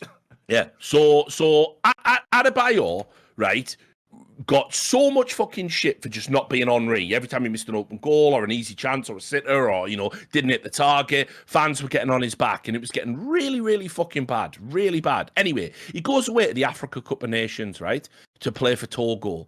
Their bus gets hijacked and machine gunned by a guerrilla militia outlet. The bus driver is killed. Players are injured with bullets. And Adebayor is cowering for his literal life on the backseat of a bus. Fast forward, he gets back from the Africa Cup of Nations. Somehow he went and played and did all of that. Probably got a little bit of trauma, probably a bit fucked up from that. Right? Well, he's not playing his best, is he? So the Arsenal fans, instead of showing support for him, straight fucking booing him, giving him shit. And so obviously he manufactured a move and he went to City. And if you've ever seen when he scored a goal against Arsenal, he fucking slid the length of the pitch, right? Like, yeah, and then the Arsenal fans going, "Oh well, that's too far, mate. They are the most entitled, delusional cunts. They regularly attack their own players, even young developmental players, and they think they've got some God-given right to play the best football in the league and be challenging for titles no matter what. Fuck them. Fuck them. Adebayor was right. So there you go. That's the last one. Let's wrap it up. Let's get Duncan into his boomer bed, and I'll be posting all the things he said to OnlyFans very soon. First, of course, shout out to the sponsors. NordVPN, our VPN sponsor. Go to nordvpn.com/RLS. Get 70% off. It is a great product. We love having them here. And, of course, our new sponsor, Steel Series. Make sure you take advantage of this deal while it is still there, because who knows when it's going to go. You know, these things are ephemeral. It's 10% off. You go to the Steel Series store, buy anything. I'd rather you bought yourself a mouse mat than even gifted me the equivalent value in subs. Go and get 10% off using my name, no space.